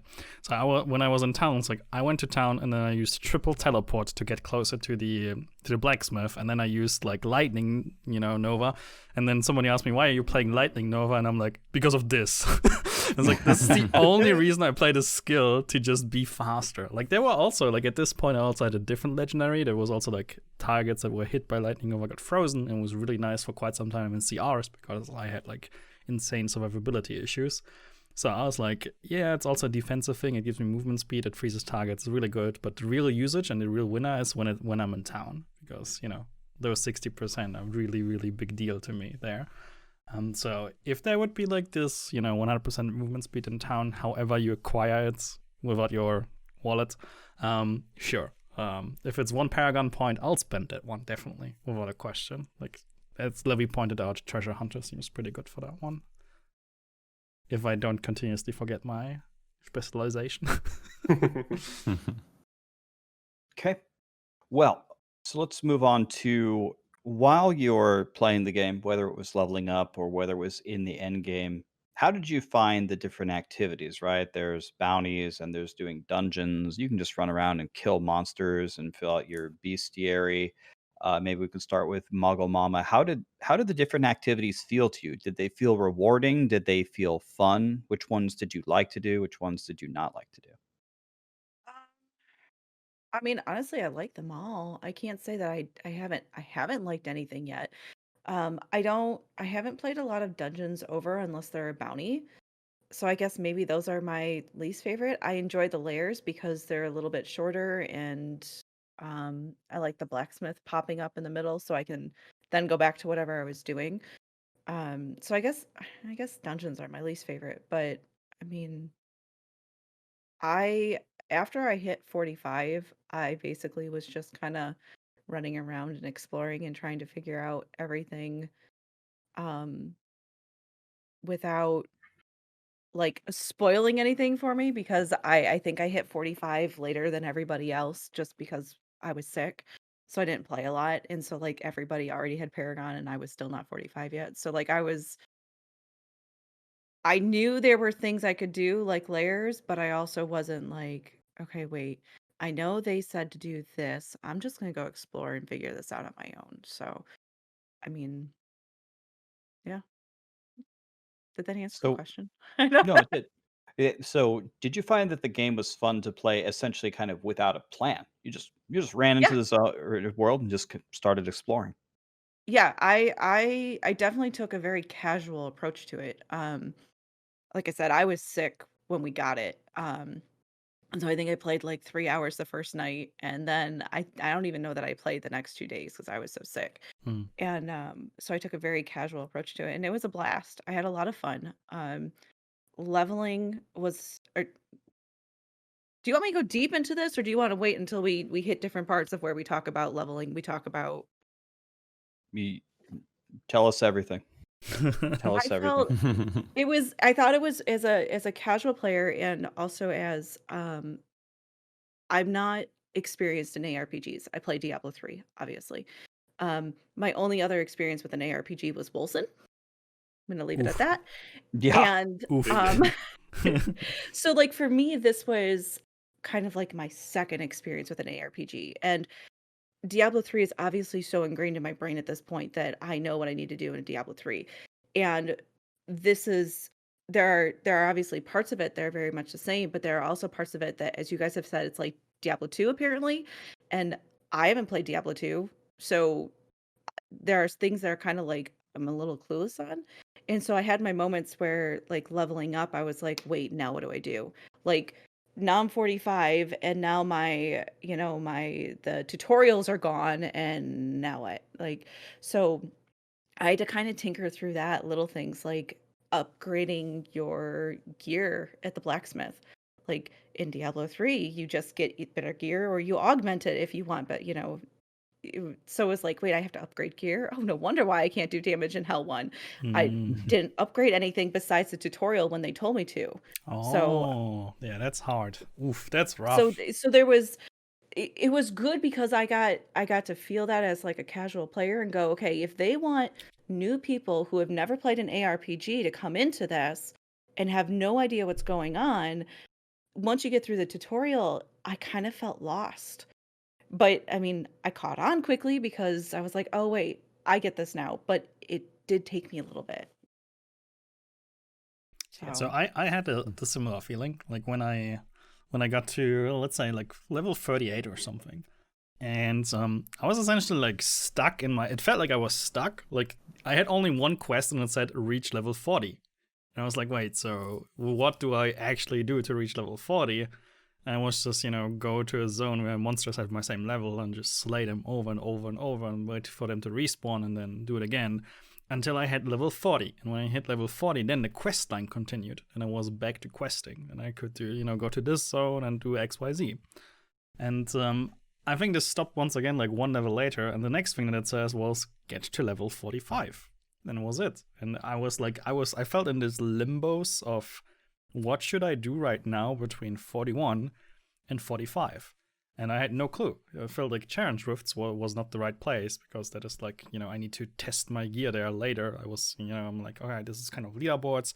So this is something like Endgame, when I want to, put my character to the test when I have my build. This is not the time yet. So I'm not doing Challenge Rifts. I was doing Elder Rifts. I'm like, well, Elder Rifts only are really useful when I get a gem back, and it's only happening with a crest right now, and I don't have any crests, so I'm not doing Elder Rifts. And then like bounties, I have all my bounties done. 12 out of 12, so what do I do now? And I felt like I wasn't aware that exploration and doing like lairs and hunting for lairs was a good idea to do, or repetitively running dungeons. I felt like you do a dungeon once after the quest line and that's it. So I felt in this limbos where I wasn't sure what to do, and I just did like open world exploration. I was running around and killing monsters without knowing what I should do, and that felt kind of weird. In retrospect, I should have done dungeons, but that was in retrospect, right? So for leveling was like, what should I have really done here? I know now, but newer players will likely not know. So to me, that was like a kind of a flaw in between 41 and 45, which actually takes decent time. Like this is not something you do in like 1 hour or 2 hours. It takes you a bit of time. I wasn't aware of what to do, and it felt weird. I'm not sure if you guys had the same feeling. I had the same experience. Like, we're all like kind of super nerds, right? So like I was writing down all my XPs per hour, running dungeons, running appropriate level zones, Elder Rifts, because Elder Rifts do give you XP, right? It's just not like a lot. Yeah. So I'm like, okay, like let me just start keeping all the data, right? And then that line of thinking stuck with me, but like most people won't do that kind of stuff, right? They're just going to play the game and be confused. So it would be cool if they had a more cohesive, I don't know, like a daily plan or whatever. Because like, hunting legendary mobs, for those of you guys don't know, it was probably the highest legendaries per hour, unless you count like the PvP arena. If you can win the battle, you're going to get the most legendaries every 3 hours only though. So like there's a lot of ways to get legendaries, but you don't know that until you discover it, right? And then how do I get regular gems? Well, I have to hunt layers, right? Well, nobody knows this stuff, right? So it's really, you have to really be like a gamer, I guess, to go through, look at what you're getting, and seeing where everything is. It takes a lot of effort. So they could make it more cohesive overall, because it's just really, you have to figure it out basically, or watch a YouTube video or something, Well, I have two things on this, because one, I feel like part of this could just be because alpha, right? Like this isn't going to be the full tale of how you get a character from 1 to 60, keeping in mind that the level cap's actually 45 because it's alpha. So there's going to be more zones, more story, like we have all that confirmed, more dungeons and such as well. And maybe that'll help smooth things out. I do agree though, Jet. Like say if the campaign doesn't take you all the way to 60, like the whatever stretching of the experience and the dungeons and stuff doesn't quite get you there, and you do have to farm at that point before like you reach West March or the end game or whatever, and there's still that gap between being max and being done with the main quest line. That can definitely be confusing. But here's I kind of want to advocate for not necessarily having the game tell you like all these things exist, because it's really fun. Like the first time I discovered a legendary mob, I was like, what is this? It's orange, it's different. What do I do? What do I do with my hands? I guess I hit the buttons. Like it was so cool to just like have that moment of like exploration and get excited about it. And the same with layers too. Like I'm just running around like, oh, these are kind of like the dungeons of like, D2, like ad hoc dungeons. You go in and like, oh, there's a second floor here. Like, if the game was like, hey, by the way, these exist. Hey, by the way, look for legendary mobs. And it kind of takes a little of that, surprise out of it. And of course, that's only momentary. Like after you see it, you see it. After you know it exists. But I feel like with ARPGs in particular too, I kind of like the idea of like the community teaches itself, or there's a lot of learn by doing, learn by trial by fire in a way. But maybe there's a marriage in the middle of like not feeling absolutely unguided, but also having some things to discover. No, I see your point. No, that it's definitely a cool feeling when you discover a lair and you do a lair and it gives you a gem. You're like, I haven't seen these gems anywhere. Or when you see a legendary monster appear, you're like, what am I going to get for this? And actually drops good loot. You're like, holy shit, this game's awesome. I had a slightly different feeling when I encountered the same thing that sVr and Bloodshed are talking about when it said I'm doing doing the quest. I'm trying to get to the end of the game, and it says you must get to level 40 before you can continue. And I like just got to a new zone, and I'm like level 38, and I have no idea what I'm doing, and my gear sucks. And I was actually a little bit kind of mad because I was like, the game is essentially telling me I have to be a certain strength to continue on with its quest. So the first thing that I did is I walked into the marsh, and it was hard. I was fighting like, I don't know, whatever they were, alligators or vile swarms, and it was hard to kill them. They were owning me, but I'm like, I'm going to sit here and farm in this zone that it says I can't be in until I'm 40, because I don't want the game to tell me I can't be here. And then I went to the dungeon where it has like the bosses that keep spawning over and over and over. And it took me like an hour, and I was fighting and I was kiting them around, praying for like a lacerate life leech, and it was terrible. I mean, I guess it was good content, but I was just so determined to say I can be here, where I came 2 levels later for the quest and I just smashed it instantly. But it really didn't feel good to have Diablo Immortal tell me your progress is over. You got to go get a little stronger. You blasted through the game. You didn't do enough side quests to gain these extra 2 levels. Come back when you're a little stronger. So I hope that they find some way to fill the gap, and maybe it'll be different in the actual game. There's a ton of different ways you could solve for that, and you can pick whatever solution you want. But it really actually didn't feel good to me. It's not because I was lost. I know how to kill boars until I'm 40. I know how to do that, but I can go run a dungeon 20 times. And that's what I ended up doing. But I was like, you're telling me I can't be here? That's motivation enough for me to go out here and take an hour to kill 1 monster just to prove I can do it. I will agree with you on that aspect. I talked to Riker about this a little bit, and it's peculiar because the game is essentially trying to like forewarn you that you're about to enter harder zones coming up. So, get prepared for it. But I don't think it should gate you. Like I'm in agreement with you that if you are a player that just wants to go, get smacked around and try to persevere through the adversity of being in a higher zone than you're technically ready for or capable of, you should be able to just do that. Like I think the agency should be given to the player rather than the game kind of dictating your choices. So definitely agree with you on that aspect. How do you guys feel about this? So there's this little pop-up, it's like above your chat window, I think, and it says God. like, warning, these monsters are very difficult or high or something, right? And it also happens in challenge rifts. I'm like, yeah, thanks, dude. I lined up for this, like I know, like I'm here for a reason. How do you guys feel about that one? I was like, so if it happens, it happened to me in campaign. I'm like, okay, whatever, I guess. But I guess I'll back out and farm something else because I was afraid of an XP penalty that might. I just assumed it was like an alpha thing, like where you could, like when the game releases, you could X the button and it wouldn't show up anymore or something. Because it's too obnoxious, right? I guess it's so egregious that I just assumed it wouldn't be there, but. It's a good thing to talk about because it might be there on launch. I hope there's an option to disable it. It's like you do Challenger 40, and it's the whole time there's this huge warning: these monsters are way too hard for you. Then you open 41, and it's like these monsters are way too hard. It's like, bro, I just did 40. I know. Put some respect on my name. Where's the respect? Yeah. Especially when you did it in like 3 minutes, right? And you're going like 1 up, and it's like warning. Yeah. I was like, yeah, dude, come on. I feel you. So I did. Go ahead. Yeah. In regards to, so this might actually be the first time we talk about something that they would want us to talk about, because elsewise we were talking about endgame monetization, blah, blah, blah, and so on. But at its core, this alpha was like designed to test the leveling part, right? Like truly everything from 1 to 45, how our feelings and so on.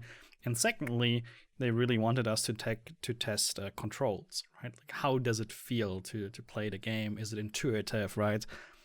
So how did you guys feel about that one? I know right now, and this is something in the community, and I'm sure a lot of people that will listen to us is like, how did you guys not mention controller support? I want to play with controller support. It's like, if they would have unlocked controller support right now, everybody and their grandma in the alpha would play with controller, and nobody would actually test to play on the device itself. There you go, Bluddshed. So it's like one weird way of forcing us to actually play on the device itself with the touchscreen by not allowing us controller support right now.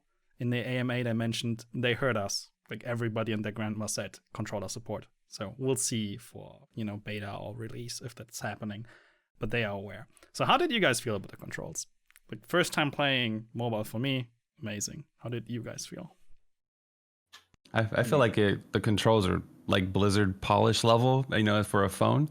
I grew up playing Nintendo and console games, and my phone is like the same size as like a controller almost, right? So I had no issues with targeting movement since 2018, 19, and then playing alpha for the last 2 weeks. I think it's great, and I like that it kind of auto targets when there's no enemies on screen. I don't know if you know what I mean. Like if there's only one enemy, or you can kind of dictate the direction, you start to get used to just tapping the button sometimes. And I love it a lot. I think it's chill. I would definitely prefer that over a controller if I was out, obviously. But if I was in my home or my TV or stream room, I would definitely use a controller still, even though I think the controls are top tier. Yeah, the controls themselves for me on both the Monk and the Barb felt really good. I don't know if this is a direct comment on the controls. The one thing throughout the whole process of playing that really kind of annoyed me was leap on a Barb. And it's not that leap doesn't leap where I tell it to. It's leap doesn't leap over I don't think anything. I don't think I could leap over anything. Not a wall, not a plant, not an NPC. I mean, that's a huge part of the leap that I'm used to in the other Diablo games. So if we're talking about controls, not actually, I agree with Blood. Just pushing the buttons on the phone seemed about as polished as they could be. But one skill that I'm wondering, and I'm not a developer, I don't know how it's going to work with the interaction of the world, or if leaping across things is even possible. But you can teleport into the Countess room, right? Why can't I do that? Yay. So I don't know if I found a single thing I could leap over, and that made me very sad as a Barb. Yeah, it makes me wonder if it's one of those things where like kind of class flavor again is the issue here, or if it should just be categorically like all movement skills kind of represent the same mechanics, where you can skip over things and jump over things and whatnot. Because it's similar on the DH as well. Like our one movement skill is Daring Swing, which is really cool. It's a grappling hook thing where you like hook into the air and then you flip over stuff. But like there's a lot of collision with it, and sometimes you'll try to do a Daring Swing and you'll literally end up where you started. I got so frustrated with it, I just moved on. I was like, I don't use this skill. I can't even. Even teleport, like you can't really teleport over everything. It feels really jank. And then that, like Rax said, in D3 we're used to jumping over like double staircases and up stuff and around. Like teleport, you can't really teleport through everything. Maybe half of the things. So it's better than leap, and vault or whatever. But it doesn't feel good either, trying to jump over stuff. Yeah, I was eating a lot of walls and corners on teleports, and I wasn't sure if it was like me, because it's like, I get into the wall, and I get into the wall. And I also had the issue that like I'm not sure if other classes have this one, or this is like a wizard specific issue right now, but if you teleport into a wall, sometimes you get desynced. Like your character, like you can run with your character, but your true position of the character sticks there, and you see how like monsters are like surrounding an empty space, and you're taking damage all the time. Like, wait, what's happening? And then you died, and then your body gets teleported back to where you desynced. And that happens quite often right now on Wizard, where you have desyncing issues after like teleporting into a wall, or your teleport not going through. I'm not sure. Have you noticed anything else on the leap or the grappling hook where you ran away, you couldn't loot anything, and then suddenly you died and you got teleported back to your buddy, which was like 4 screens away? Did anyone have that issue? I didn't notice that, because when leap stopped working, I did what Leviathan did and I took it off my bars. That's literally what I did. I'm like, I can't leap over anything. This is my bullshit. bad. I didn't stick with it. Yeah. Yeah, I only encountered desync in like high latency moments, and I mean that could be the case for you because you're playing from Europe and True. you're connecting to their West Coast server basically. Yeah. There'll be some times where I would go up to like maybe 200 to 300 ms. There's like a little counter at the bottom, and I would notice actually this is something that peeved me. Maybe it ties into controls a little bit.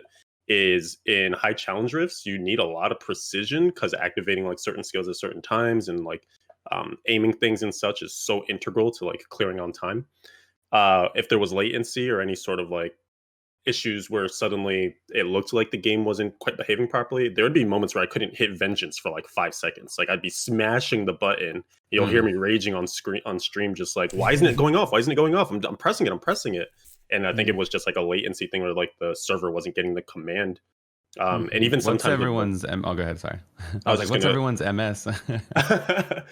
Just real quick, sometimes even like aiming, and I think this is part of the control schematic in general, is like with DH, one of the selling points is that you can move and shoot at the same time.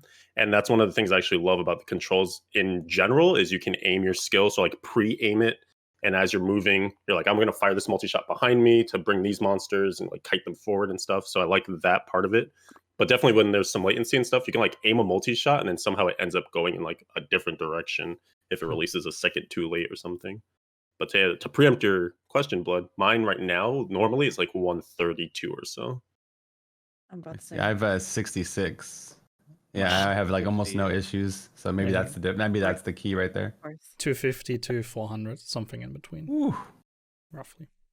But to be fair though, like, so I expect the Diablo 3 PTR servers are located in like the same area or same place. I'm not sure where it is. It's definitely on the West Coast, like so much I'm certain of. And Diablo 3 in high ping feels worse than Immortal in high ping. Like I feel like the game in Immortal feels fairly responsive, and I think that's a decision they made. It's probably more happening on the phone, on the client side, than what's happening in D3, where essentially everything is server side. And I think the main reason is because a lot of people will play with mobile connection, and mobile connection is very volatile. So they decided likely to put a lot of work on the client side, which makes the game, like, at least to me, it feels very, very, very responsive. Like a 300 millisecond teleport in D3 is absolutely terrible and borderline unplayable in a lot of situations, whereas a 300 millisecond teleport on Immortal feels still very snappy. And that's good. I like it, with the exception of the desync issues that I had. Okay, so one last thing on here before we move on. So was there a particular activity that you guys found to be the most fun or the most rewarding?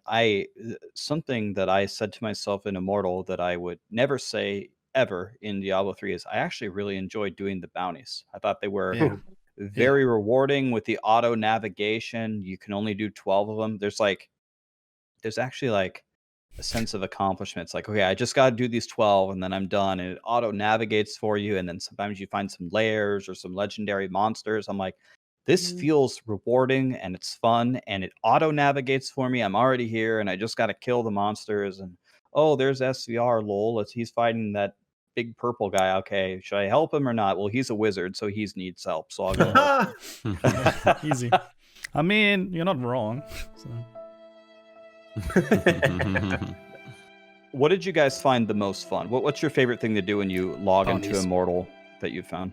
Yeah, bounties. Like, also for me. Bounties. Straight up.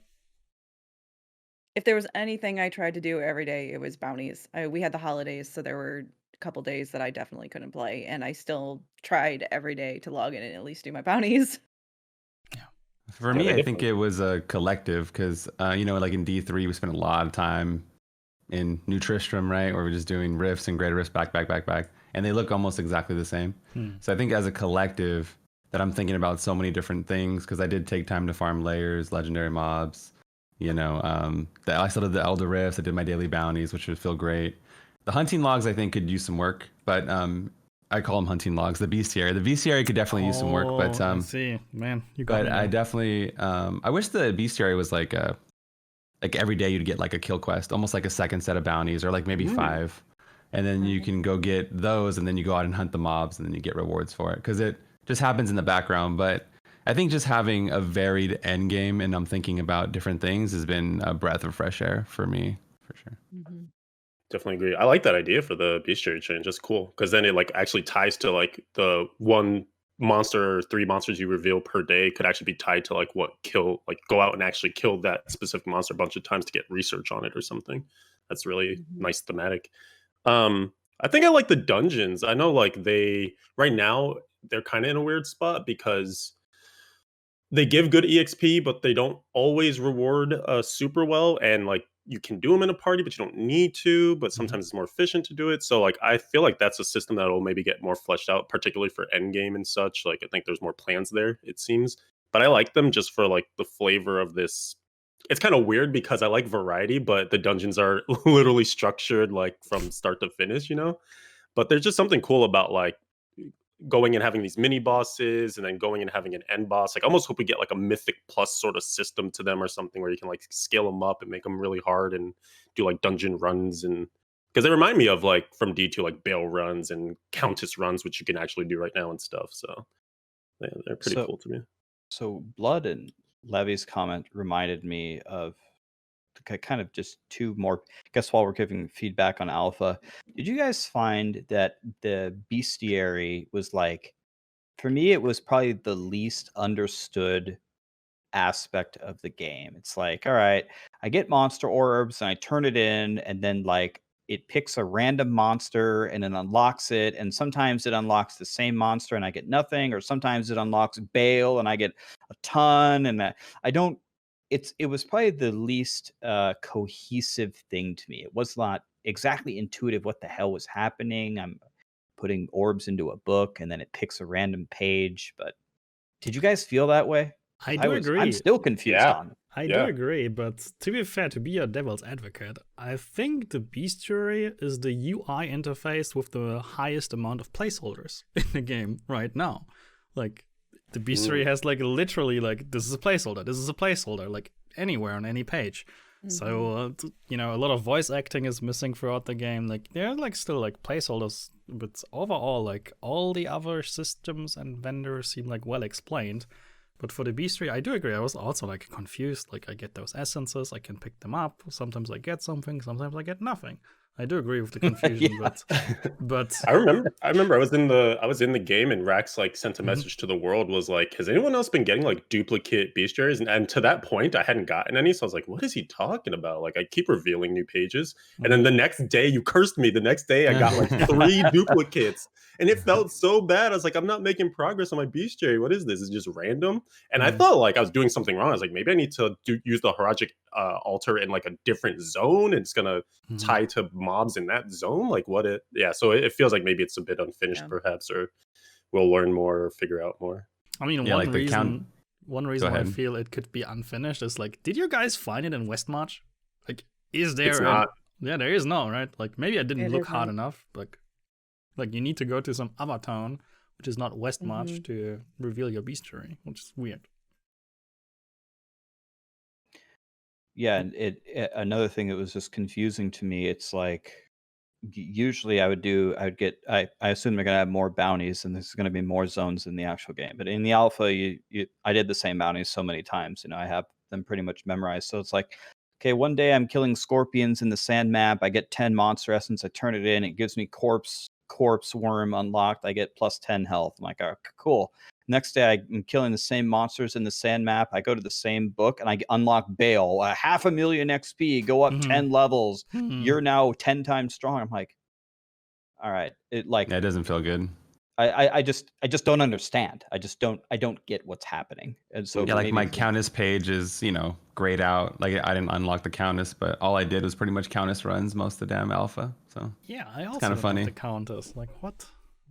yeah, I'm like I killed her so many times.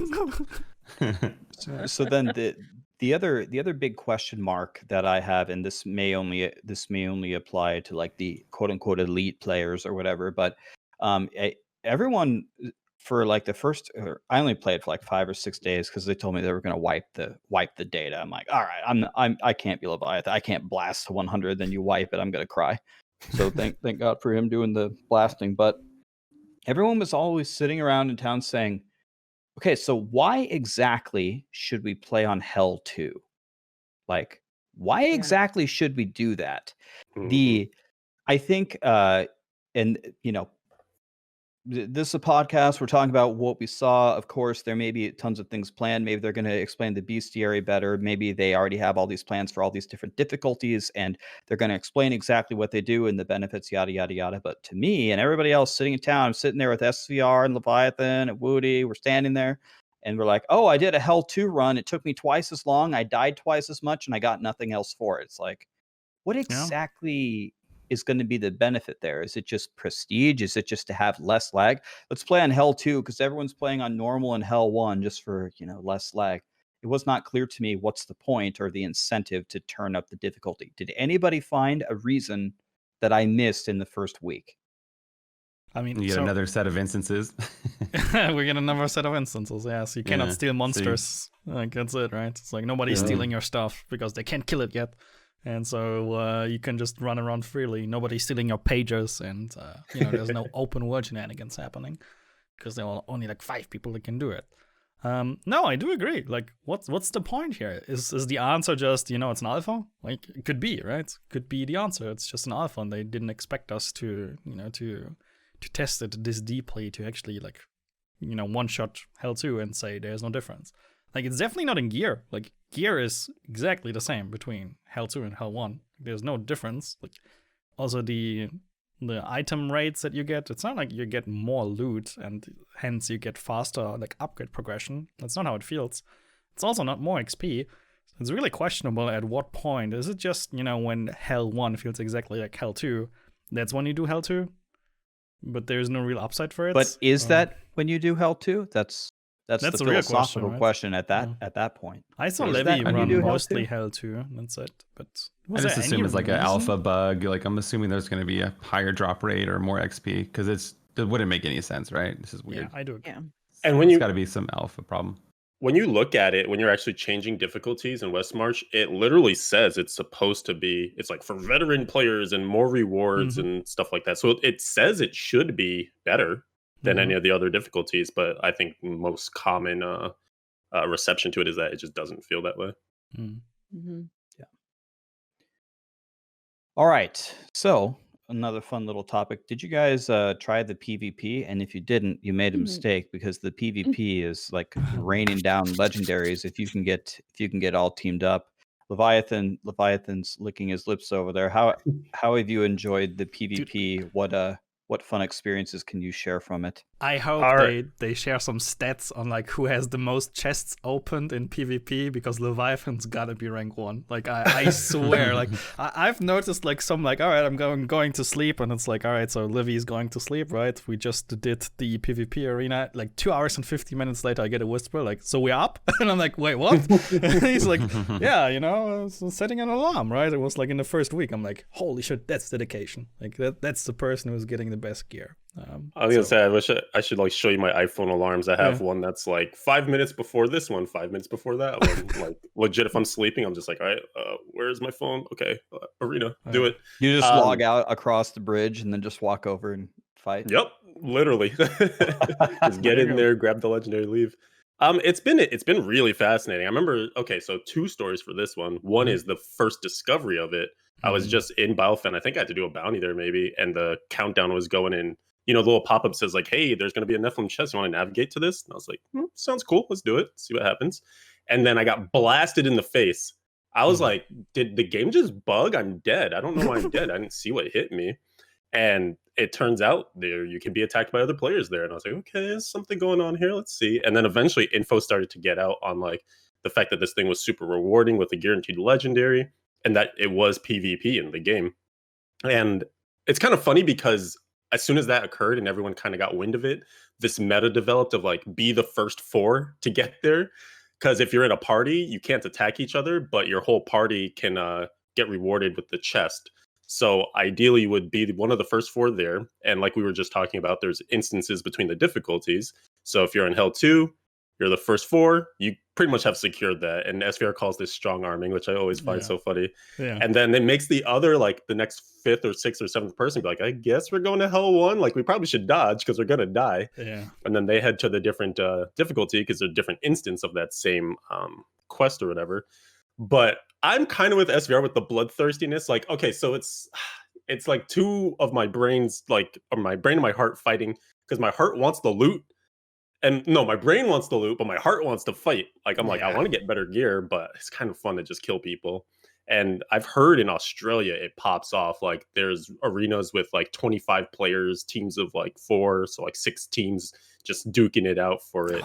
Yes. I was wondering what the cap was, because Mhm. it could be crazy because we don't have a big server. Yeah. Yeah. So I was really wondering. I was going to ask them, like, what's the cap on the arena? Because that could be super crazy. Yeah. So this is And then this is support definitely skills and everything. Oh This yeah. is definitely one thing where, like, the first time understanding. So my experience was similar. I remember, like, I was doing a bounty and I got the pop up as well, and I was like, sure, auto navigate to it, right? And there were 3 people in front of the chest. It was Leviathan, Echo Hack, and somebody else, which I'm sorry, I don't remember. Oh, But no. you know, I was coming in like in the last very second, right? I'm like, what is this, right? And I was running in a circle, and apparently they were trying to click on me and invite, right? But I was just running and teleporting around, right? And then the time I hit 0, I'm like, all right, let's check this out. And then like immediately like one shot by Levy, right? One of his sentries like just straight to the face, and I'm like, wow. Okay, right? And then Levy whispered me, I'm like, oh, I'm so sorry, like, we're trying to invite you. I'm like, wait, what's happening? And then he linked me a legendary, essentially. I'm like, wow, okay, so this is how you get the legendaries, right? And it's like, it's a cool system. I was like, so, okay, so you can group up in a group, so which means you want to come prepared, you want to be the first ones. And initially I was like, this is going to lead to some really cool fights, right? So day 1, I'm in every arena. Day 2, I'm in every arena. I'm gearing up.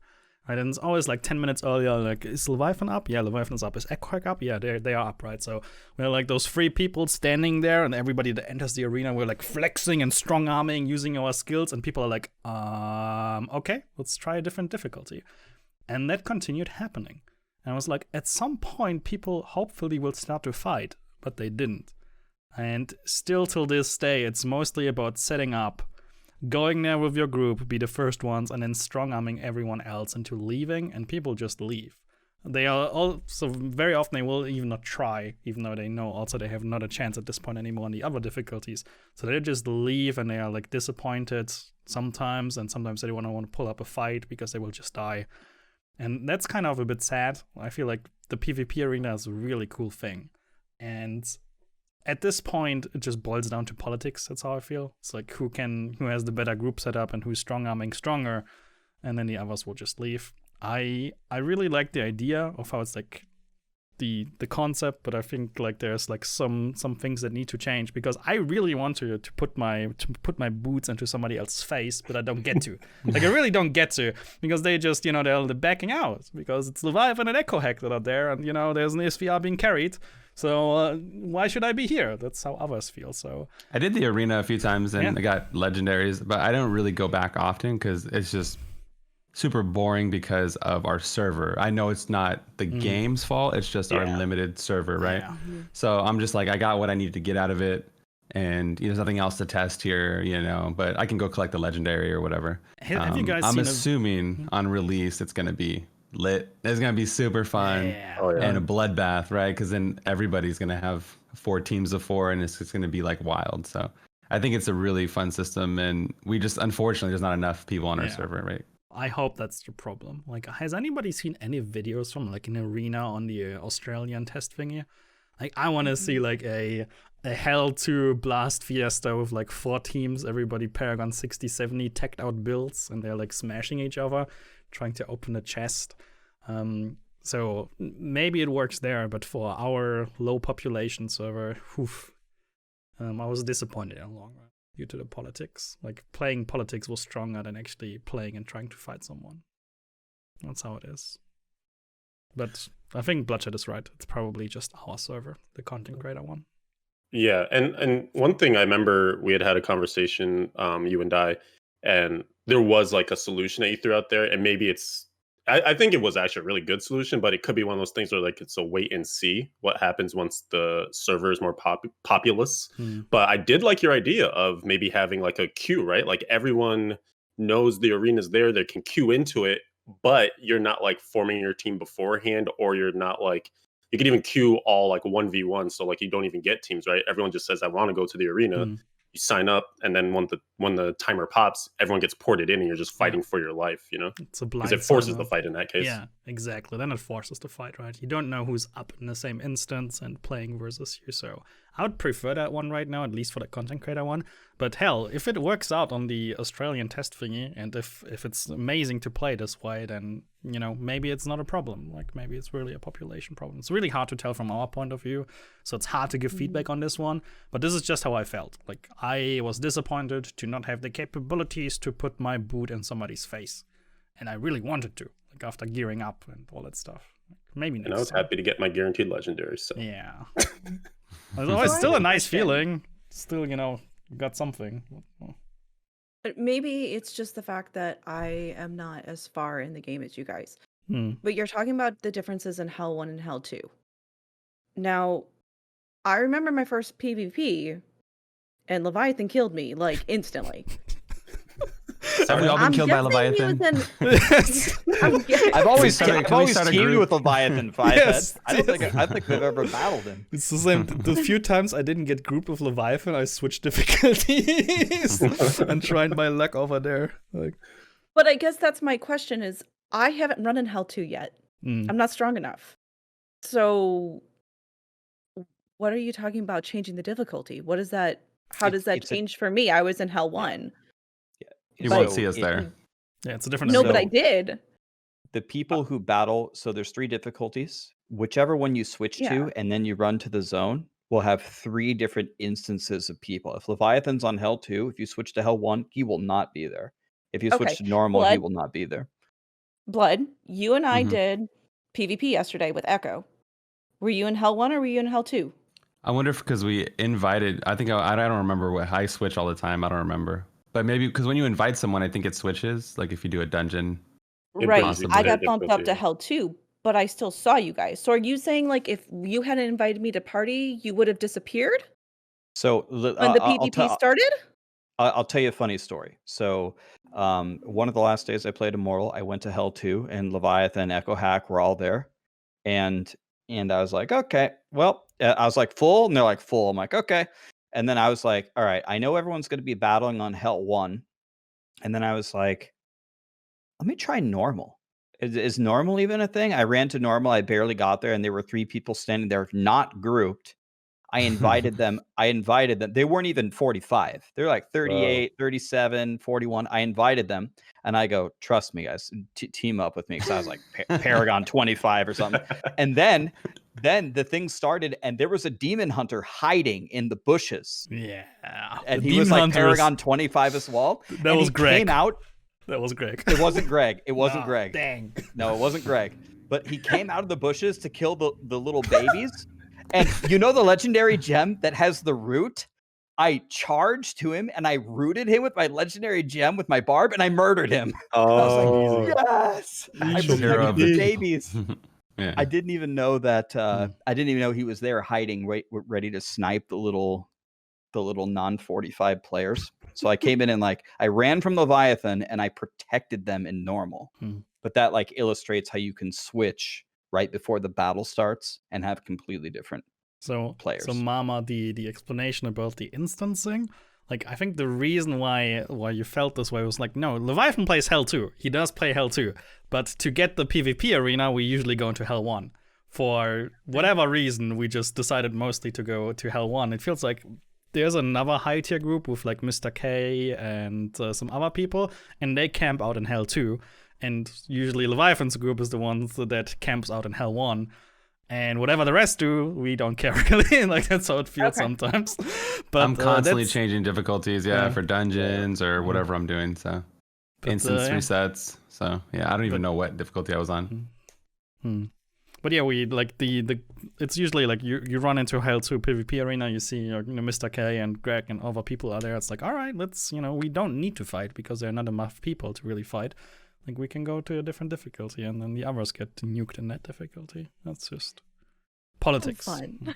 Yeah. But it's definitely separated. Like it's definitely separated. Okay. Yeah. So we did have I wouldn't call them like gigantic like Australian server fights, but we did have a couple like 4-on-4 or like 4-on-4-on-4 fights. Yeah. And it was funny, one of the first times I ever came there, I was sitting there with my team of 4, and Bloodshed came in on his wizard, and he was there. That was my first time, by the way. Oh no! And he just and we're just like, we can't invite him. This is so bad. And it was just 4-on-1, and he's like, you're all going down. I'm like, I like this guy's fighting spirit. That was super unfair. But then it was funny. I was fighting against Filthy and Adam, and they had a team, and there was another team, like Greg's team. There was a huge fight, and Echo Hack was with me, and he's like, all right, everyone. I was with Woody as well. And like, everyone kill Filthy. And we're like, all right. So we start, and we killed him instantly. We all just jump on him and kill him instantly. And then I think Adam killed me, or Filthy killed me, somebody. Right, Filthy didn't kill me; he was dead. But somebody else killed me, and they're like, "Haha, we got you." And I go, "Do you guys have a skill where you guys go invisible?" And I think they were wizards. And they're like, "We do have we a skill that does that, but none of us are using it." And I'm like, I pulled up my stream, and I go to the rebroadcast and go, "Watch this." So we kill Filthy, and then I see like these magical spells coming out, and then I'm dead. But I see no players. It's like, you guys are Casper. You guys are Go. I can't even see you. So I don't know if that There's a Cloak of Shadows type ability, I think, with DH, right? Like a legendary. Oh, really? I didn't know DH. Yeah, it was like makes every like your teammates go invisible for a second. I think. I believe I saw that. That's crazy. Like Wizard also has one after you teleport, you're invisible for 2 seconds, and it's like ridiculously strong. Like you have free, you can go invisible for 6 seconds and just chase people like crazy, and they can't see you. It's wow, it's beautiful. One of the few beautiful things on Wizard. Yeah. So yeah, it's super strong. But they said that they weren't using it; they didn't have it on. So I was like, they're like, oh yeah, you might want to send us that video, because I don't know if there's like an instancing or like a loading thing. But I was killed by these like invisible wizards. I'm like, holy shit! Whatever you guys have there, that's the strongest shit ever. Because I couldn't even see you. I'm just getting blasted with like meteors and lightning. I can't even target you to swing at you. They put GM mode on for you. That's what they did. But actually, that's what makes me excited for like stuff like this. If there's different modes and things that we can do, like a variety of activities, because I can think of like skills that I'll never really use as a DH for PvE content. But for instance, there is Smokescreen, and it can be like quite effective for shrouding, and like Blood was talking about, like hiding teammates and stuff. There is a power where it can make your Smokescreen. You stand in it and you can't be seen unless you attack, and just for a second. So that can be a super good PvP thing. But like, yeah, I don't use that otherwise, So I like that there's going to be these different like, and hopefully we get an armory or something to swap into them. But yeah, like different reasons to use different skills and different legendaries. And that monk skill that gives you a shield, you can target a teammate and give them a shield as well. Ooh. So it's insane. And then you can pull everybody with Cyclone Strike, and then 7-sided strike them while your wizard in the back has a shield, and someone can make them invisible. That'd be pretty sick. Yeah, Wizard also. I have one more really good story from the PvP arena, because yes, it's all about like fighting, but there's also like sneaky underhand stuff you can do. So one time I was deception occurred. So I was in a group with Mr. K, like sVr had mentioned, one of the players I've been playing a lot with. And his wife plays, and so he was like, well, she's here too, I'm gonna team with her. And it was like last minute. I was like so thrown. I was like, but we were gonna win. We had 3, they had 2. Like, I don't understand. And so like now I'm like scrambling, like, all right, what are we gonna do? I was like, all right, DPS over here, push them off, we're gonna like fight, it's gonna be good.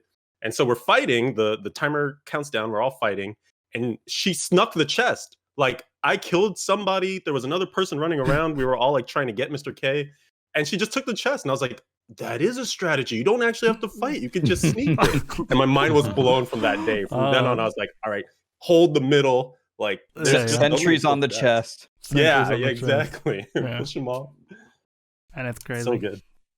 That's that's like the mind blown moment of realizing like you were trying to win a little fight, but you lost the battle, like you lost the war. That's right. And then that moment when you realize like you got played, my son. That's a good feeling. That's a good one. Mr. K's wife, huh? Sneaky. So, I like it.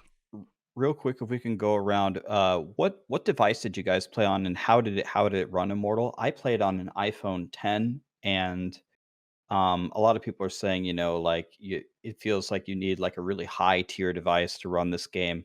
So I have an iPhone 10, and when I put the graphics as low as possible, and I put the brightness as low as possible, and I have it plugged into the wall, and it was like the charging was barely charging faster than the game was depleting my battery. And it would lag sometimes. It was playable, but that's was my experience on an iPhone 10. What device did you guys have, and what was your experience with it? And were you able to keep your phone charged easily, and did it lag? Uh, and what graphics settings did you play on? Maybe we can start with Matt. How did it go? Yeah, I was playing on an iPhone 11 Pro. I gotta say, like, it is kind of one of the smaller iPhones, I believe. Like the Max versions are probably like larger in terms of display size.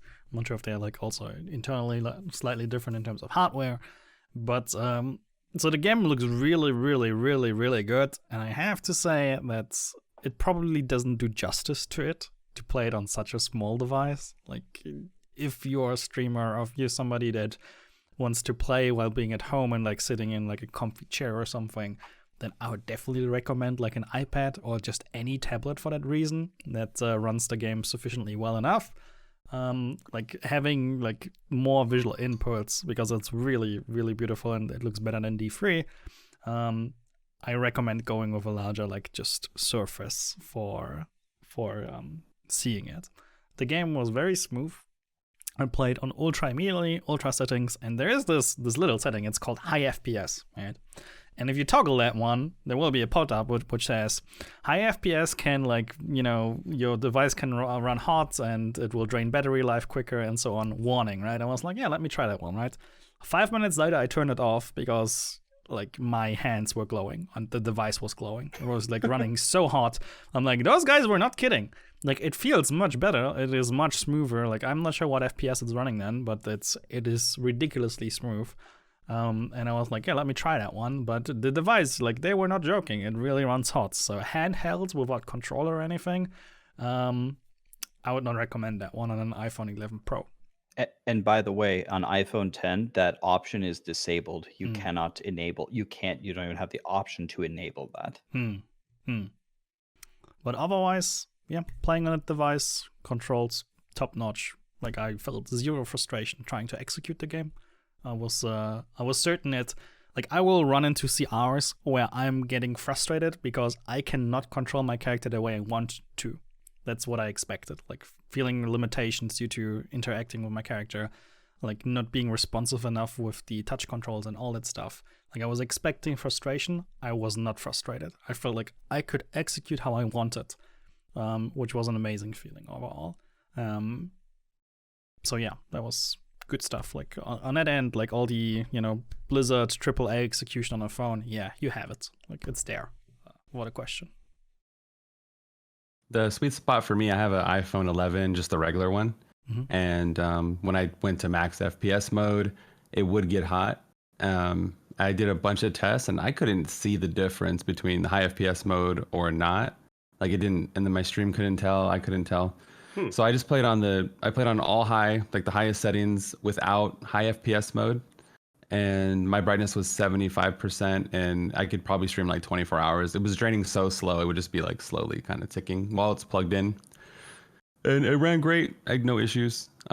Whenever I would go with my screen brightness higher than 75, then it would start to drain like rapidly crazy. So I don't know if there's like a weird, I don't know. Like, if it was like 100% brightness, I probably could only stream for 2 hours. It was really bizarre. Wow. So, Yeah, but you're saying you're saying while you were playing with it plugged in, it was still draining faster. It was than still was draining. For me, Yeah. it was charging. So, Yeah. but I was playing me- 55% brightness or 60, and it's charging for me when I play. For me, I was Okay. playing low brightness, low settings, iPhone 10 plugged into a wall, and it was barely charging. Barely. Yeah. Like, Interesting. So I have an iPhone 12 Pro Max. I got it literally for this because prior to that, prior to Immortal, I was on an iPhone 7 Plus, and I was asking about the specs of what the minimum should be, and they were like, "Well, iPhone 8 and up." So I was like, "Shoot, all right, I got to get a new phone." So I was like, "All right, let's just get a brand new phone, super duper juiced up, because I'll use my phone for other stuff anyway." And I haven't noticed any like charging stuff. So it's fascinating to hear you guys talk about this because I'll play on max brightness, ultra settings. You actually for the iPhone 12, there's a bug as well where you can't turn on high FPS.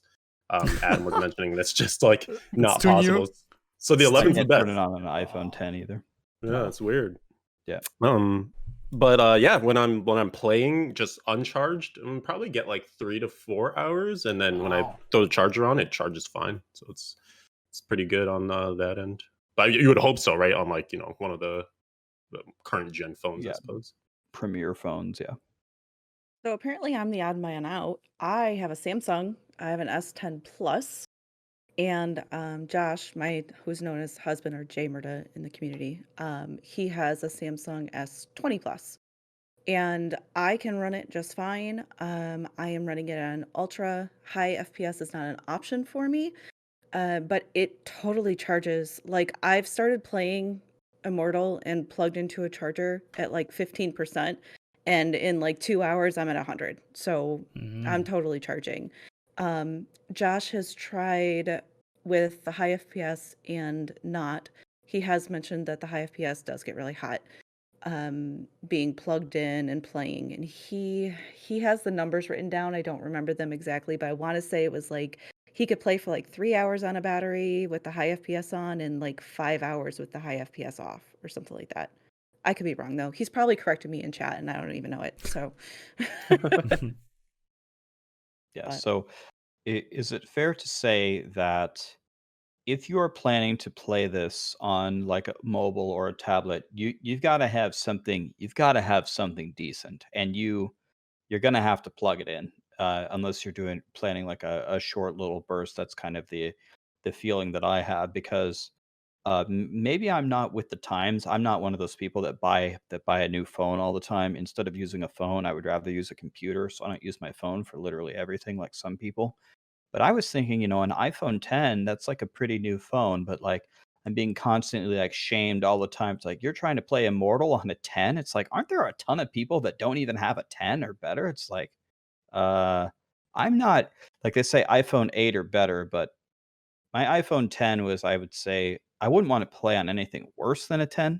And I wouldn't say the experience on a 10 was perfect. So I wonder if they're going to have like a low, I think it was a question on the dev Q&A is, are they going to have an option for like the lower tier phones? And they gave like, kind of a generic answer. We want as many people to play Diablo Immortal as possible.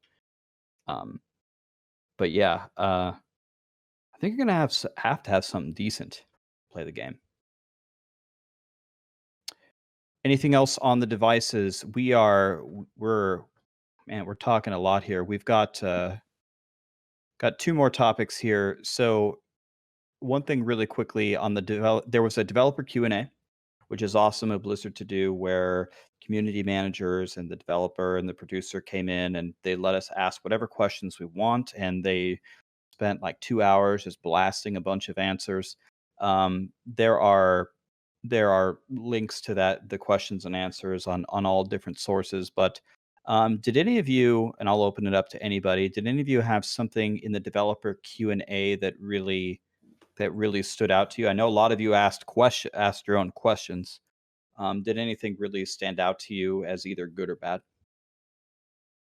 So I'll open it up. The main thing for me, and it's kind of, it always feels so bad to key in on Endgame because this alpha test is like, they specifically mention it's not about Endgame, but so many of us, like, we're going to play the game to that point, we're very curious about what happens after we're logging tons and tons of hours. I was just excited by the fact that they mentioned more is coming. And specifically, it seemed like a hint at maybe like raids or something. They were talking about reasons to be in parties and like what seemed like maybe harder content, because I think I'd mentioned it already on the show, but it just seems there's an awkwardness between whether you need to be in a party or not, if it's worthwhile. Sometimes you're in a party, but you're in different zones or like split farming.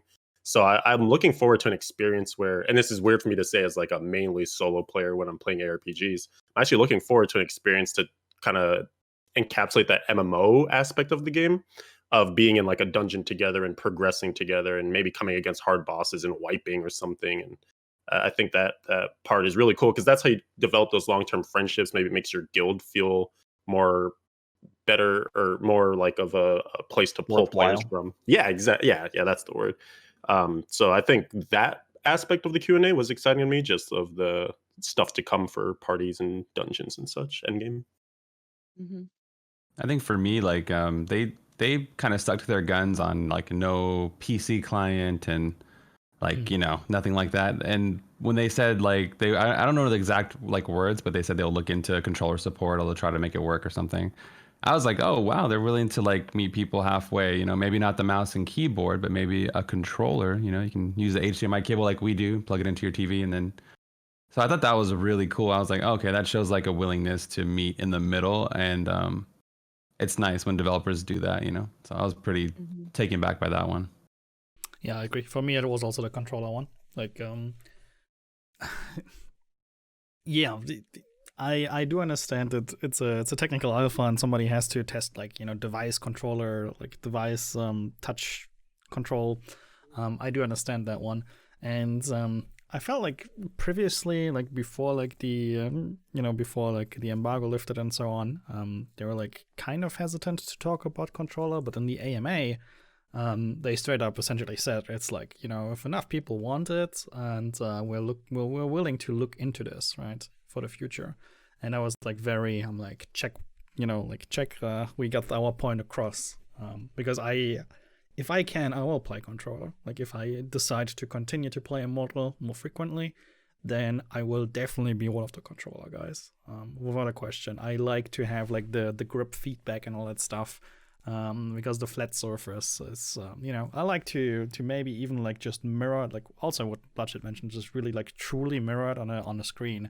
And then I can really play with actually looking at it. Because right now the only reason why I'm looking at it is to make sure I don't misclick with my fat fingers on my small device. That's the only real reason at this point. So having the buttons really makes it like very decisive on where I need to push. So I'll be a controller guy. If I choose to play Immortal, then it will be controller. I'm kind of like Leviathan. I was really kind of excited about the thought of more events. Like right now, they mentioned like there will be more in the future, but right now, kind of like how the Challenge Rift is going to be like an event for, I'm assuming, the time of the Battle Pass. Hmm. And I play a fair amount of cell phone games. And so the games that always keep me coming back are the ones that refresh the events. And I have something new to aim for, to master, to finish. And that's what keeps me coming back to them. So I think they even mentioned possibly like a Halloween themed event. And I was like, oh, that's cool. I'll be down for that. Let's do it. So, Yeah, so similar to what Leviathan was explaining here. One thing for me that is very important in any game is the social aspect. I really like games where your clan really means something. In Diablo 3, a clan is just another looking for group channel. I know there are some people that are like solo all the time, never want to group with anybody. I'm kind of on the other end of the spectrum. I like team stuff, accomplishing stuff with my friends and new people a lot more. And when one of the questions that was asked was, is there actually going to be something with clans? And they said there's actually going to be a lot of new and exciting things that are going to be coming for a clan. And so to me, that means something. And I think anything that's going to improve the social aspect of the game um, will really improve it. So just gonna give everybody one last chance. We kind of blasted this at the beginning of the podcast, but is there anything else that you guys wanted to bring up that we did not talk about the monetization of Diablo Immortal?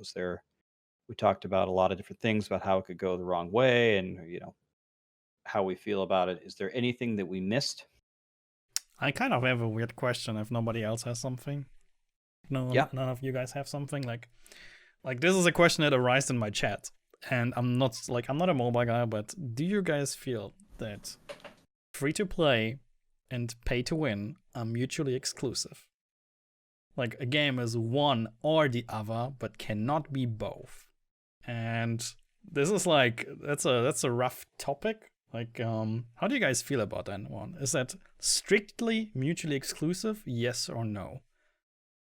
I think it depends on the aims of the game. So, like for instance, the thing I often go back to is I've played some Fate Grand Order, which is a pretty popular mobile game, and because it's strictly PVE, it doesn't really matter what other players do. So if they spend money or not, who cares? They're gonna have better servants than me. They're gonna tackle like the events that pop up a little faster and such. There's no real interaction between players. And so in that aspect, I think they're paying to win for themselves to get better stuff. But I can still, as a free to play player, play the game. And like as I've built up my roster over the year plus I've been playing, I can do all the events just fine. I don't farm like as fast as them, but also like it's up to it doesn't affect me that they have more materials than I do or anything like that, unless there's just like some envy, right? Like, oh, they have someone I wish I had, but that's about it. It's not like I'm locked out of content that they can do that I can't. So that's when it's PvE only, right? I think the question definitely gets more interesting when you're directly competing against other players. And at that point, I do feel like I mean, you could play free to play, but if there is pay to win aspects, then it kind of disenfranchises the word I like to use there, the free to play aspects. I mean, you can say like, all right, of the free to play players, I'm the best, but is there a way to really track that? Is there a way to see that? Like, you have a little special star that makes you know that you're free to play. Like, that's the only way to maybe keep it separate. But yeah, once those economies mix, it gets dicey. So I yeah, agree with Leviathan.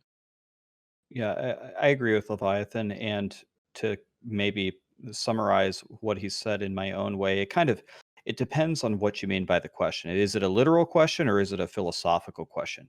It's like it's probably meant as a philosophical question, and the game is literally free to play. You can play it for free. Download, play. It's literally free to play. But the question is probably more philosophical. Can you be it goes back to what MuggleMama said earlier. It's like, can you be rank 1 and while being free to play? I don't know. The answer is probably no, but let's just for now say I don't know. But then like a huge portion of the player base doesn't care about that. So then if we base our question based on the higher player base who doesn't give a crap about being rank 1, then it is a free to play game. Literally, right? So it's like, to me, that question is hard to answer like without more context. But I have never seen a game, never on mobile, that sells power where a free to play player was rank 1. I've never seen that.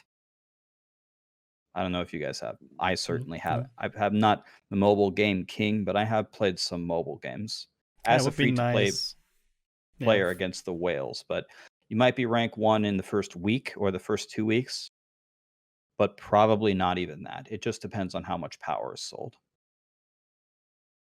Yeah, it's tough because it's like throws all the competition out the window for people that care. Like if you play Diablo 3 for leaderboards, or you play Immortal for the challenge rift, or PvP, then maybe you could be like, oh, I beat this guy and I never spent a dime in the game or whatever. But it really just kind of poops on all the competition. Like, and that's one of my driving forces. I'm not even like super like into like, being rank 1, but it's fun to be in the race, and it's fun to play and participate, and it really just removes the whole competition. And then without competition, well, what's the end game then?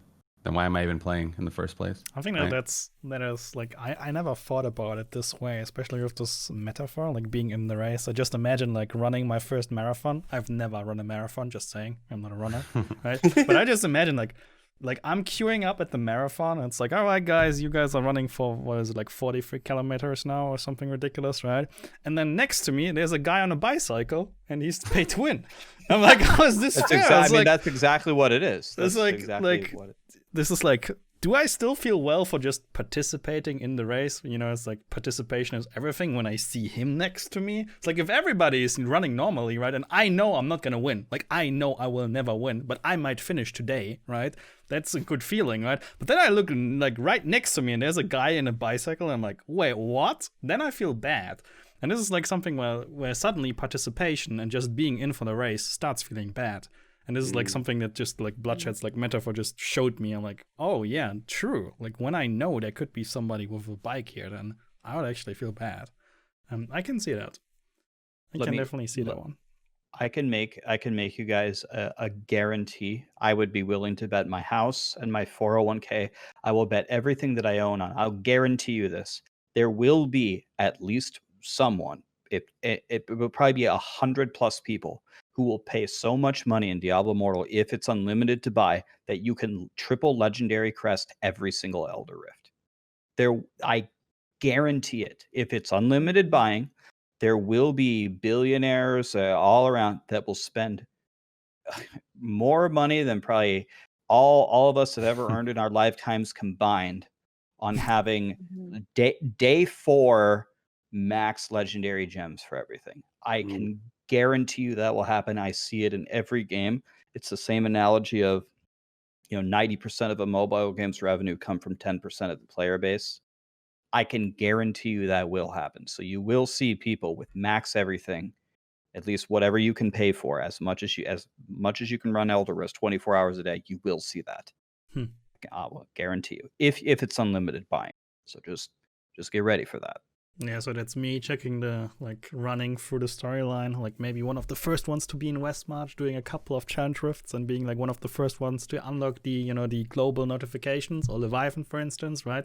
And then we go to sleep, we wake up the next morning. Oh, those guys have level 6 legendary gems. Oh, okay, well, and this is like the bicycle, right? Like we're just at the start line and we're seeing people on the bicycle going nuts. And I was like, well, I guess it was a good season. So I guess what I'm trying to say is you're going to be praying that you're up against a bicycle because you're probably going to be up against a Ferrari. I see. Is what's going to happen. Next level accelerator. Yeah. And somebody else has a portal gun, right? Like straight to the finish line. Yeah. All right. So final topic, a little bit lighthearted there. So let's go through. Can you tell us what's your favorite thing and least favorite thing about the game so far? And maybe we can start with Leviathan. Favorite thing, least favorite thing. All right. And, So and what you would wish for. okay. Ooh. And what you would wish for. So my favorite thing right now, it's so specific to the platform, is the ability to take this thing on the go. Like I had some experiences before the holidays. I was at the dentist's office. My dentist was actually running behind on patients, and I was like, I'm actually not aggro about this. I got Immortal. I'm gonna do some bounties right now. Like I'm gonna check what's happening in Westmarch, and it was actually cool. I was like, when it was my turn, I was kind of just like, well, maybe someone else wants to go. Like I'm still having fun here playing. So it's just so revolutionary to be able to not be, because there have been so many times, right? Like I'm like, all right, I have no food in the house. I'm not gonna do deliveries. So let me just run out, go get some food, and then try to make it back here as quickly as possible. Like hop back into D3, right? Get another Great Rift going or something. But now that urgency kind of can be removed a bit because I'm waiting in line at like KFC or something, and it's taking long. I'm just pop the phone open, play another whatever, run around, get another event, get some more dust. So I love that experience. That's probably my favorite thing, is just the general ability to truly have Diablo on the go.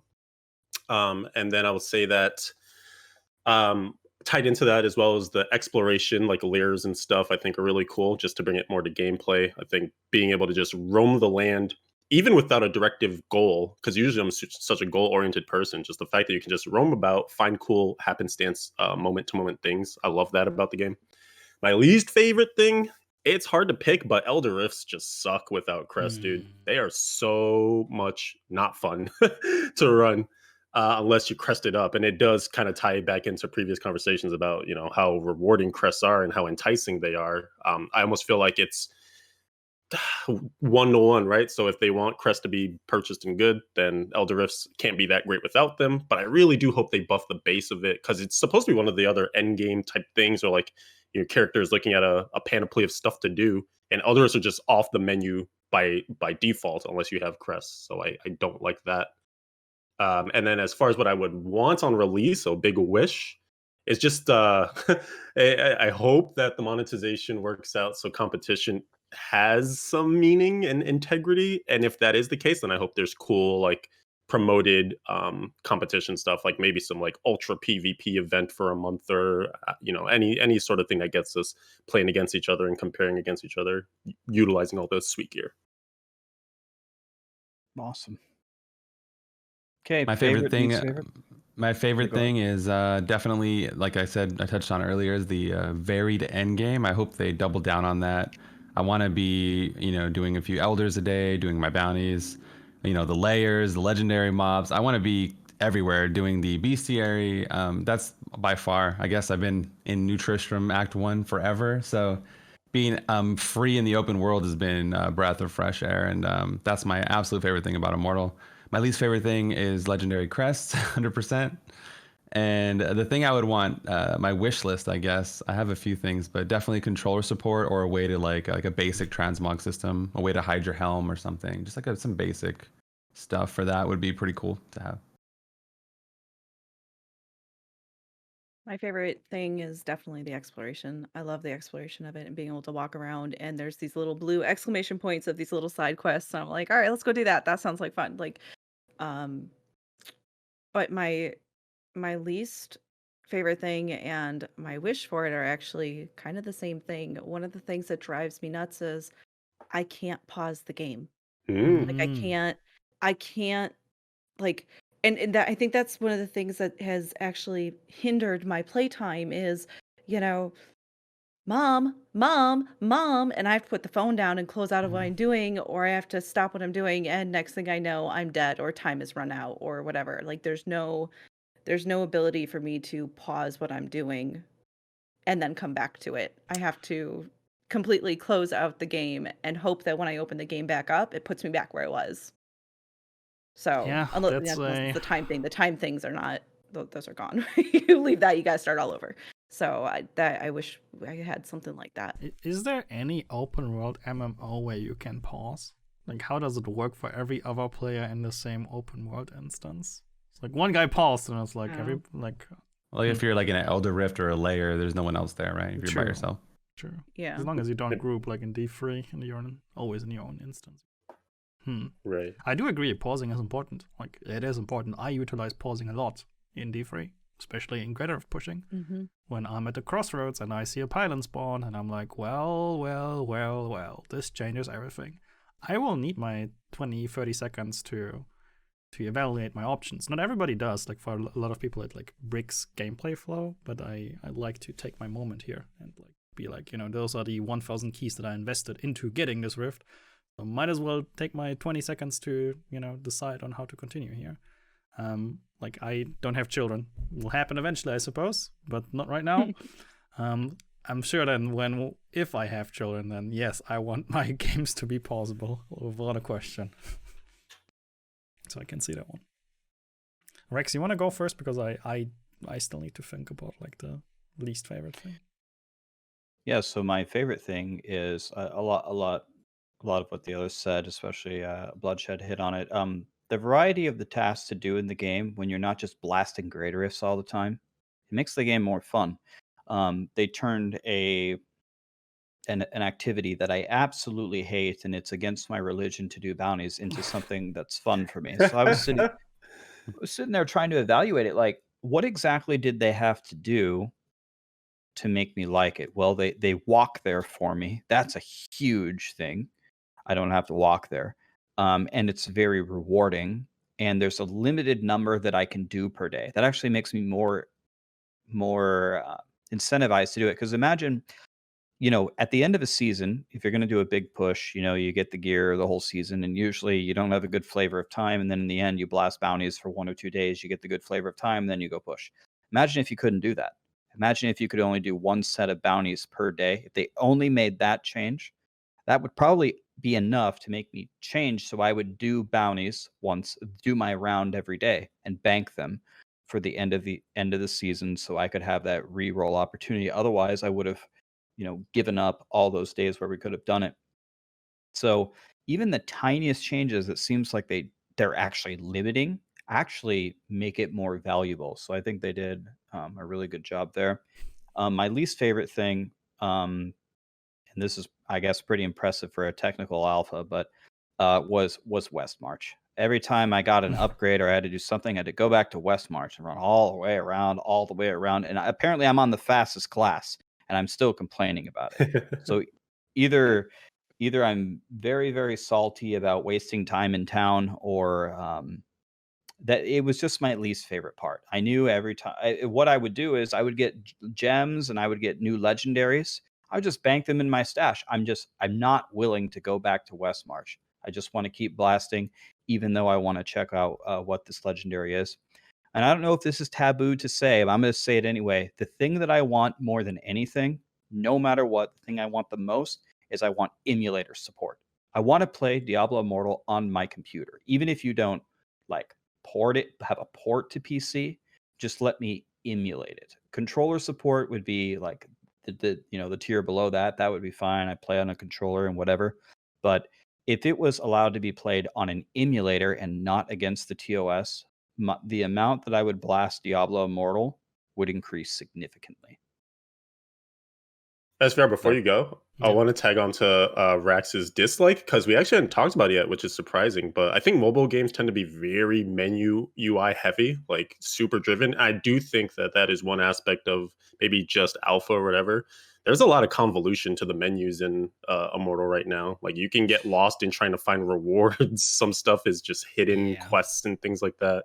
And also, just like upgrading gems, even like the regular gems, is kind of like a weird system. It's not super fluid. So I wanted to say that too. I agree. Yeah. What a question. Yeah, it was funny when Woody bought his bought a tablet a couple days after the Immortal was out, and then he was blasting, and then I raided him, and he's like, "Okay, Rax, while you're here, I have a question for you. It says I have a reward here, but I don't see. I have a red dot here, but I don't have a reward here." I'm like, "Top right corner." He's like looking. He's like, what? I'm like, top right corner. He's like, I still don't get it. I'm like, see that microscopic red dot on that microscopic button in the top right corner? He's like, oh, I would have never found that. So, and I remember, as Leviathan said, I was looking for like, trying to look at like my stats of something. And like, there's like 2 different ways to get to your inventory. And some of it shows some of the items and some of it doesn't or whatever. And I was like, it took me like 5 minutes of trying to find what's the other way to get to my inventory that shows. I think it was to see the secondary stats.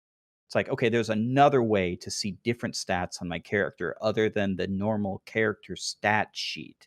I agree with you that it can be convoluted. Yeah, like to piggyback on the convoluted stuff, I probably shouldn't tell this story, but it was just so good. So, it was still, embargo time, and I was playing and a couple of devs were watching, and there was also Adam, right? So Adam was also taking a look on how I was playing, and I found my first legendary. It was somewhere in like Sashawa Sea or something, where the Lakuni prowlers are, right? I killed a Lakuni and I got a legendary. It was a chest. And so I'm like, oh, cool. So where do I need to identify this one? Like, how do I identify, right? And then there's literally an NPC next to me stating identifier. I'm like, so okay, so identifier, right? So I go to the identifier, click the button, items identified. I click on the item in my inventory, I read through it, I'm like, so, it has stats. And then like, that's it. So I equip it, right? And I play for 10 minutes, and then Adam unmutes, and he's like, sVr, I must go against protocol here. Can you please open your inventory and scroll down on the item? And I'm like, I didn't realize that you can scroll on the item. And, you just didn't see what the legendary affix was, right? And then I scroll down, I'm like, oh, so there's like another half to this item where you can actually see what it does, right? And then I was like, just hear like people taking notes. I'm like, okay. So obviously I felt stupid at this point. But there were a couple banned from future tests. Yes, exactly. It's like, this guy is useless for testing. Like, doesn't even like, So that was like one of those things where I was like, dang, dude. I missed a lot of things. Like, I missed when it comes to like clunky UI, not understanding. Like, I didn't see on challenge rifts that there are actually rewards. Like, until someone actually told me. Yeah. And then I opened neither. like 40 bug chests or something. I'm like, so there were challenge rift rewards. Thank you. Like a lot of things. Like, I didn't see exploration rewards at all. And Jesus, like, I missed a lot of things on this end. But the way I feel about it, it's purely my fault. Like, it was indicated somewhere that there were rewards. You could click on them. I was just blind. So that's on me. That's how I feel. In regards to the original question, like, one thing you really like, dislike, and one thing you would like to change. In terms of liking, so all you guys mentioned some really good points, and then I do agree. I want to mention something else for the sake of mentioning something else, essentially, is I am extremely surprised on how well this alpha runs. Like, when I heard technical alpha, I was like, all right, this is gonna be a lot of fun of crashes, you know, like writing reports on how to reproduce bugs and all that stuff, like glitches and everything. And the only glitch I've seen was the Leviathan flying into the abyss one, the one that he tweeted about, and that was it. Elsewise, like, it's What about you ridiculously teleporting into the countess? That's intentional. That's XP increase intentional. That's totally not an exploit. So yeah, maybe that one. But overall, like, ridiculously clean. And like, I know, like, back in the day, it's like, oh, Blizzard outsourced it, blah, NetEase is doing everything, blah, not polished, blah blah blah. I can tell you, this is like as polished as it gets. It feels amazing. I'm not frustrated by anything on this end. Like, execution wise, it looks beautiful. Like, this is, you know, they really took their time and it feels amazing. And when I heard technical alpha, I was like, all right, this is gonna be a rough one. Turns out, like, my feedback is mostly design stuff and nothing like how to reproduce anything. I feel like when I do a Diablo 3 patch and I write, like, you know, like my opinion about a D3 patch, there's a lot of bug, issue, bug, fix, right? And in this one, it's mostly just I share my feedback as an opinions and not really like objective things that are incorrect. So I'm impressed by that one. It was amazing. Things that I don't like, things that I would like to have changed. I'll just go with Leviathan on this one, and Bluddshed, like, legendary crests for the most part, and competition, what it means for it. We'll just go with that one because it's my strongest thing. That's it. There are other things, but this is it. And the thing that I dislike the most is itemization, by far. I love the legendary effects and the inscriptions. I think they're amazing. They completely change skills. They change how you perceive your character, how you play. Every single legendary that you get, you immediately test it and see, is this something? But yellow items, like when you level, is it green arrow? Yeah, it's green arrow. Let's equip it, kind of. And then, but you can upgrade your gear. Well, technically speaking, you upgrade a slot. And then you upgrade the slot. You find an upgrade for that slot, and then you swap. And there's no opportunity cost to transfer the rank. So technically, I'm not upgrading an item, I'm upgrading slots. So I feel like anything below legendary has a pure identity crisis to me. Like, it's like stats against stats. This has a green arrow, I equip. That's about it. I feel like there is much more, like, items, like ARPGs are built around items, and I don't see any item below legendary quality right now that has some kind of any effect for it. And I feel that's sad. I feel like there's so much space in the rare and magic area to have some cool things happening.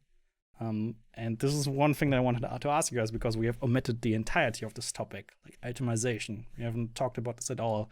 Do you feel like the same thing about itemization in Immortal? Did like anything that was rare have an impact on you as long as it wasn't a green arrow? Yeah, for the leveling. Oh, go ahead, Rex. Yeah, go ahead. No, go ahead. I was just gonna say. Okay. Oh, Blood, my bad. Go ahead, Blood.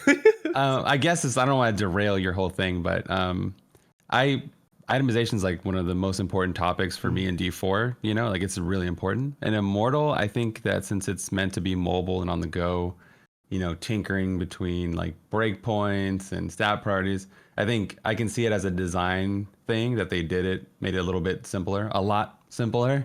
I think it's a good thing because people were going to be like, Muggle said she got her kids pulling on her and she's trying to like do the math on stuff and like, you know, how much area damage do I need and all this thing. I don't know. I think it makes sense to have itemization not the focal point of Immortal because of your on the go playing. You can pick it up and play it. You're not tinkering, thinking about everything, every detail of it. Yeah. I think the only thing that makes a difference for me on the yellows are, does it have a socket? Yeah. Right. That, you know, if it doesn't have a socket, I'm not going to equip it. Yeah. I think there's. Go ahead. Sorry. I think there's just when you're leveling, it's certainly green arrow equip, right? Like the leveling process, it feels very automatic, and there's no real reason unless you get a lucky legendary, then you kind of have some choice there. But otherwise, yeah, there's no reason to like not look at an upgrade and just instantly equip it no matter what it has.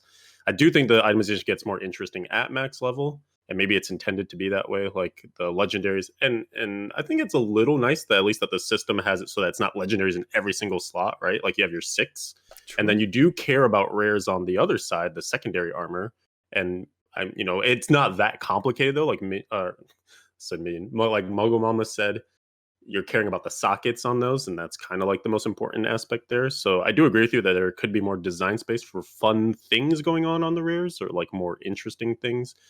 And I think you've even mentioned it before, sVr, that like some stuff just doesn't even feel impactful, like the percents that you get, right? Like it's like 3% or 1%, so not enough to move the needle. So maybe the rares could occupy that space of like providing bigger percents, but the legendaries have the truly game-changing stuff on them, and that's how you balance it. Yeah. So to piggyback on something that MuggleMama said, my character had pretty good gear. It was like one of the last days that I played, and I finally found a yellow ring, and it said it was, or yellow ring, and it said it was an upgrade. And I put it on. I was happy, and the stats looked better, and it was more of it. And I salvaged my other one, and then I realized it didn't have a socket in it, and so I just had this huge downgrade or whatever. And I was just like, I left the feedback immediately. I was so mad. I was like, I think you guys, when you're recommending items, need to tinker the value of sockets like way up. Because I just salvaged my ring or whatever it was that was way better in place of this, and I'm definitely much weaker now. So about at the core of sVr's question, I see Bloodshed's point yet to make it a little bit more simple because it's a phone game. For me, the game that does it the best is Diablo 2. Diablo 2 has these legendary items that are so amazing. Call to Arms, Heart of the Oak Sage, Enigma, Shaco is pretty good, but then you really want a Griffin's Eye or a Night Wings or something. Every casual is going to be outside my house with pitchforks ready to burn it down when I say this. I just think the legendaries are way, way, way, way, way too easy to get. I would just make them way harder to get because we're playing the technical alpha and we're all decked out in legendaries. I have my whole stash is full of legendaries in just a few days of playing. That's a hot take. Whoa, you only get like 1 or 2 a day, probably. You probably because of the arena though, because we're dominating the arena. Yeah, arena. Because if you just play naturally, then you're only getting like 1 or 2 a day. Because I've grinded the Countess for like 10 hours straight, and I might get 1 or 2 legendaries. But since I hunt legendary mobs and I go to the PvP, I think that's why we got so many legendaries. Maybe I don't know if you agree or not. No, you're right. The number of legendaries will certainly go down if the PvP is competitive, and we're never going to win it again because Bill Gates and Jeff Bezos are gonna smash us in the arena. Yeah.